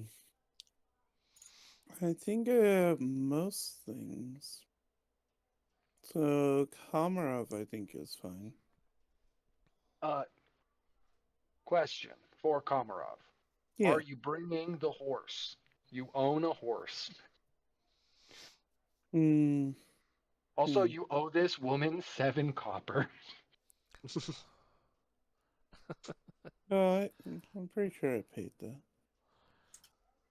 You may have. I'm not certain. That's how much it would cost. You guys worked for a week.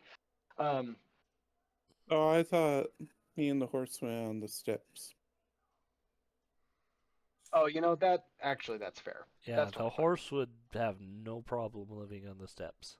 Yeah, not even a as long as you could keep it safe and you rolled well enough to, it eats dirt.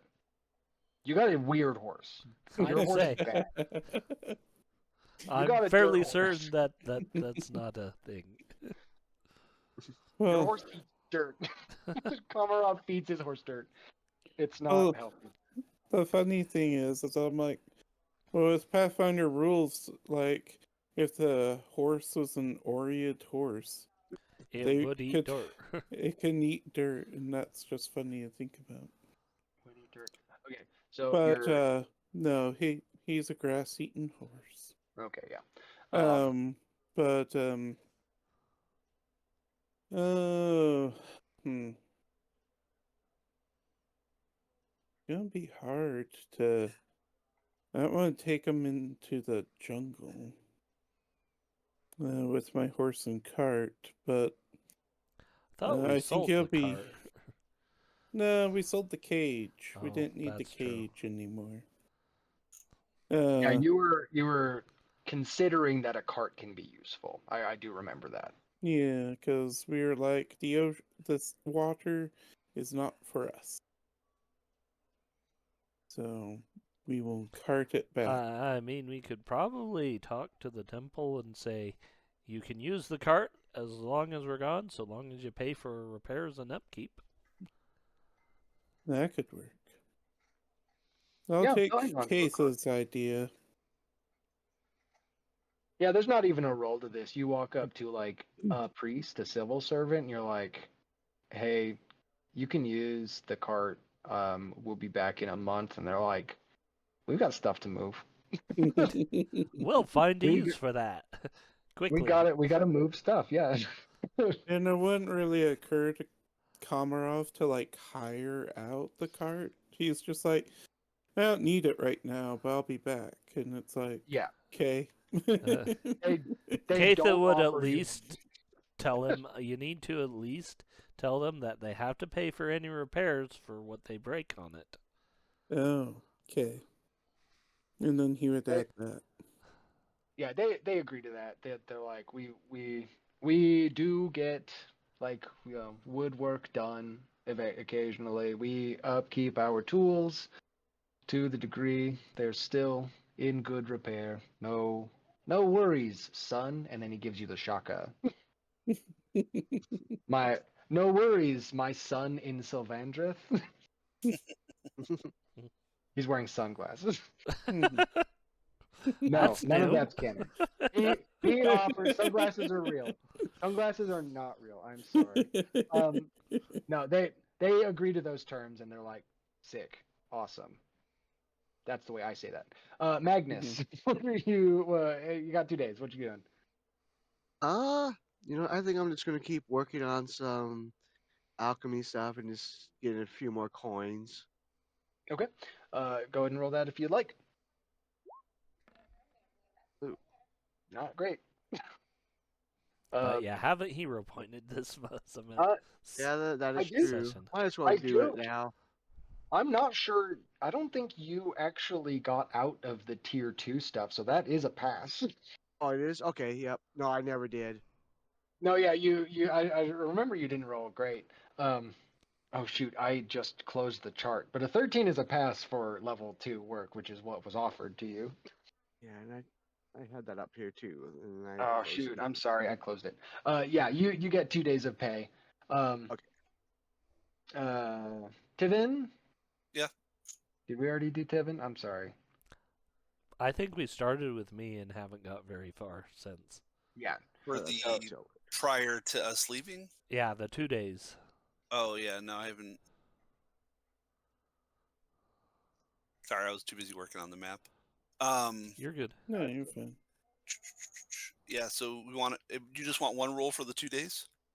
If you want to just work, yeah, you can do that. Otherwise, I was like just wondering about purchases or preparations or questions about what's going on. I think I even covered like the monsters you are likely to meet that are covered in what Katha's research would have been on. But if you want to just try to earn some silver, go for it. I can do that. I also I have quick repair. I know it doesn't mean anything because it changes from a 10-minute expiration to a 1 minute, whatever. But like I can do some general upkeep on other people's stuff, and then I absolutely make a roll just to try to. Because it's like if I come back, I do want to try to stay in good graces of the crafting people in the area, just in general. Mm-hmm. Yeah, Alternatively, I could look at maps and do surveying to see if I can't improve our overland travel, like the That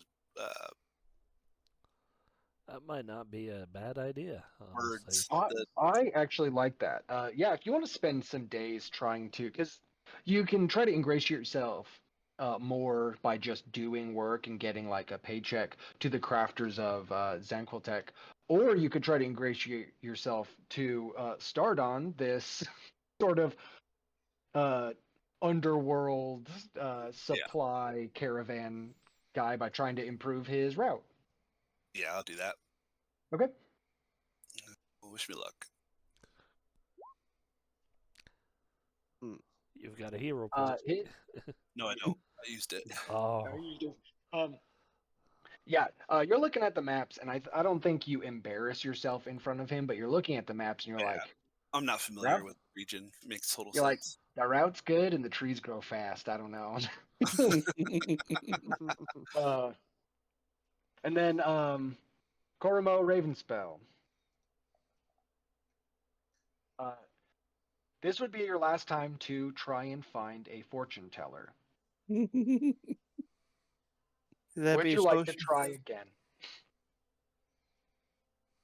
No, he's probably given up on fortune tellers. He's actually Okay. going. He's actually Valid. looking for an actual witch this time. And he's for some strange reason he's hanging out at the. He's hanging out at like a law office, waiting for people getting divorced because Yes, That's what witches are. that's what your job is. No, he just. I figured he'd probably just be just trying to doing a survival check and just trying to figure out because basically he only has a short sword and a crossbow, and he wants to make sure that they're effective against the undead in that area. So I'm not quite sure. Would that be a survival check to make sure that So swords and crossbows are okay, or if he needs to find a different type of weapon? So Katha would have the information on that. Slashing weapons. Yeah. So oh, does a short sword do slashing, or does it do Yes, it piercing? is. Versatile slashing and Piercing. Piercing. Okay, yeah. Mhm. So against the most common stuff, because this is why I told Katha what was going on, was so this can be part of your preparations. But you know that your short sword will be very effective against any undead that has like full flesh on it. You're not positive. I think like your short sword will be the most effective against any super common undead that might come out of the sea while you are camping, or maybe ones that are like a little less restricted during the day for any given reason. That is going to absolutely capitalize on their weaknesses. Against anything more notable, um, well, I'll just tell you, like, zombies are weak to slashing, and skeletons are weak No to bash. bludgeoning. Bludgeoning. So yeah. So if you don't have like a hammer or something like that, that would cover all your bases, you know. Um, Yeah, he's probably gonna go look for like a warhammer, not necessarily a warhammer, but a hammer or blunted arrows, crossbow bolts. I don't know if they have those in second edition or I not. also don't know if they have those. I know. I know they had them Um, in first edition, but I don't think they had them in second edition. The only blunt uh, ranged options are guns or slings. Oh. Mhm. So yeah. or you could throw a hammer. Yeah. Yeah, you can throw Yeah, hammers. yeah, like a light hammer. I think is a martial weapon that you should be trained in. hmm Uh, oh, you have martial training, so you should be able to use almost everything. Yeah. But I think you are low strength, so you'd want a light hammer and not a war hammer.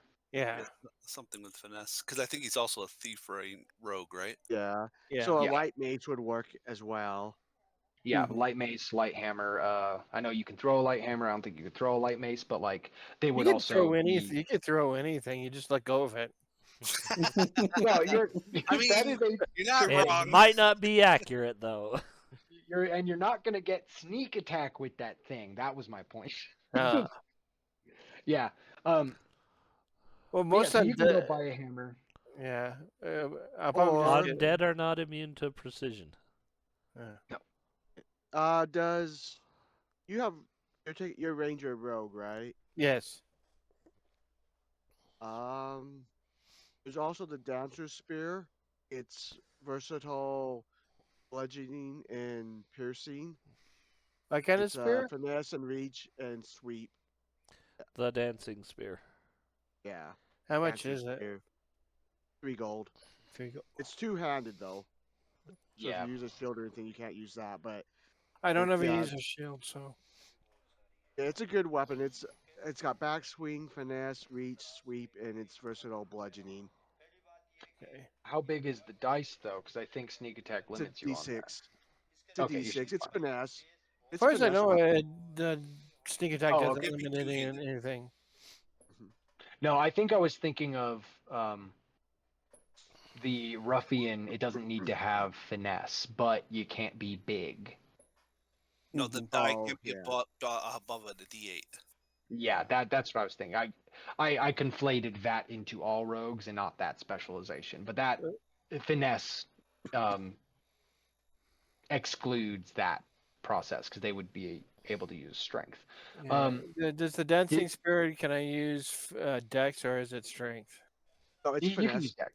Yeah, Yeah, as it's long as it has finesse. finesse, you can use Dex Hmm because of the thief specifically. Okay. Yeah. Okay. No, it's a great weapon. And I should Yes, be trained in that one, correct? Yeah, because it's I believe so. martial, Yeah, so since you're a ranger, you are good. Trained in everything that isn't advanced. And is it agile? it's Not not agile. agile. It's not agile. Okay. Okay. Okay. And Oh yeah, if But you're a flurry ranger, you might want to get an agile finesse weapon. Hmm I think it's precision. Yeah, I'm a deck space. No, I know. But so as a ranger, you get flurry or precision or outwit. I think is the other one. Yeah. Flurry sounds is correct. if it's a agile weapon, you further reduce the attack Yeah. like -3 instead of 5, which is pretty good. Mhm. And then precision is just extra damage. So that's Yeah. up to you. I don't think I think I'm just precision. I can't even talk today. That's once around you get that extra D8 damage. Yeah. Okay, yeah. Yeah, I think that's And what you do. you said it was bashing, and what's the damage type on that? Oh, D6. I linked it in the Majia campaign as well. I really like it.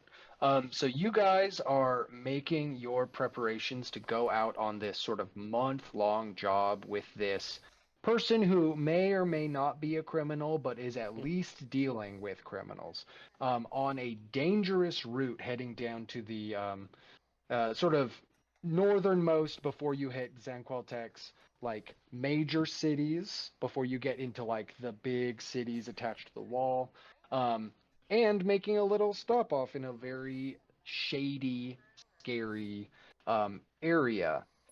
And next time we play, that is where we will start. It is now 4:12, so we've gone a little over. That's fine. Also, I hadn't thought of this. That cleric owes you a favor. He could have Yes, he interpreted does. your dreams. He does. He could have absolutely interpreted your dreams and would have been happy to. You didn't even need to roll. Oh, You, that makes you me looked happy. around for a fortune teller while this cleric was like, "Man, I wish I could repay my debt to that shepherd." But here I am taking care of my pregnant acolyte.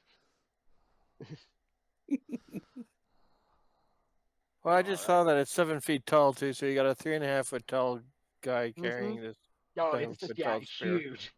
That's And you're awesome. flipping it around and it like bends really far. You're whipping it, you know. All It's right. Well, it says Paul vaulting Paul. Yeah, Yes. exactly. all right. Well, thanks for joining us today, and check out our merch shop and all of our socials, and we will see you later. All right. Well, see ya. Bye. Boy.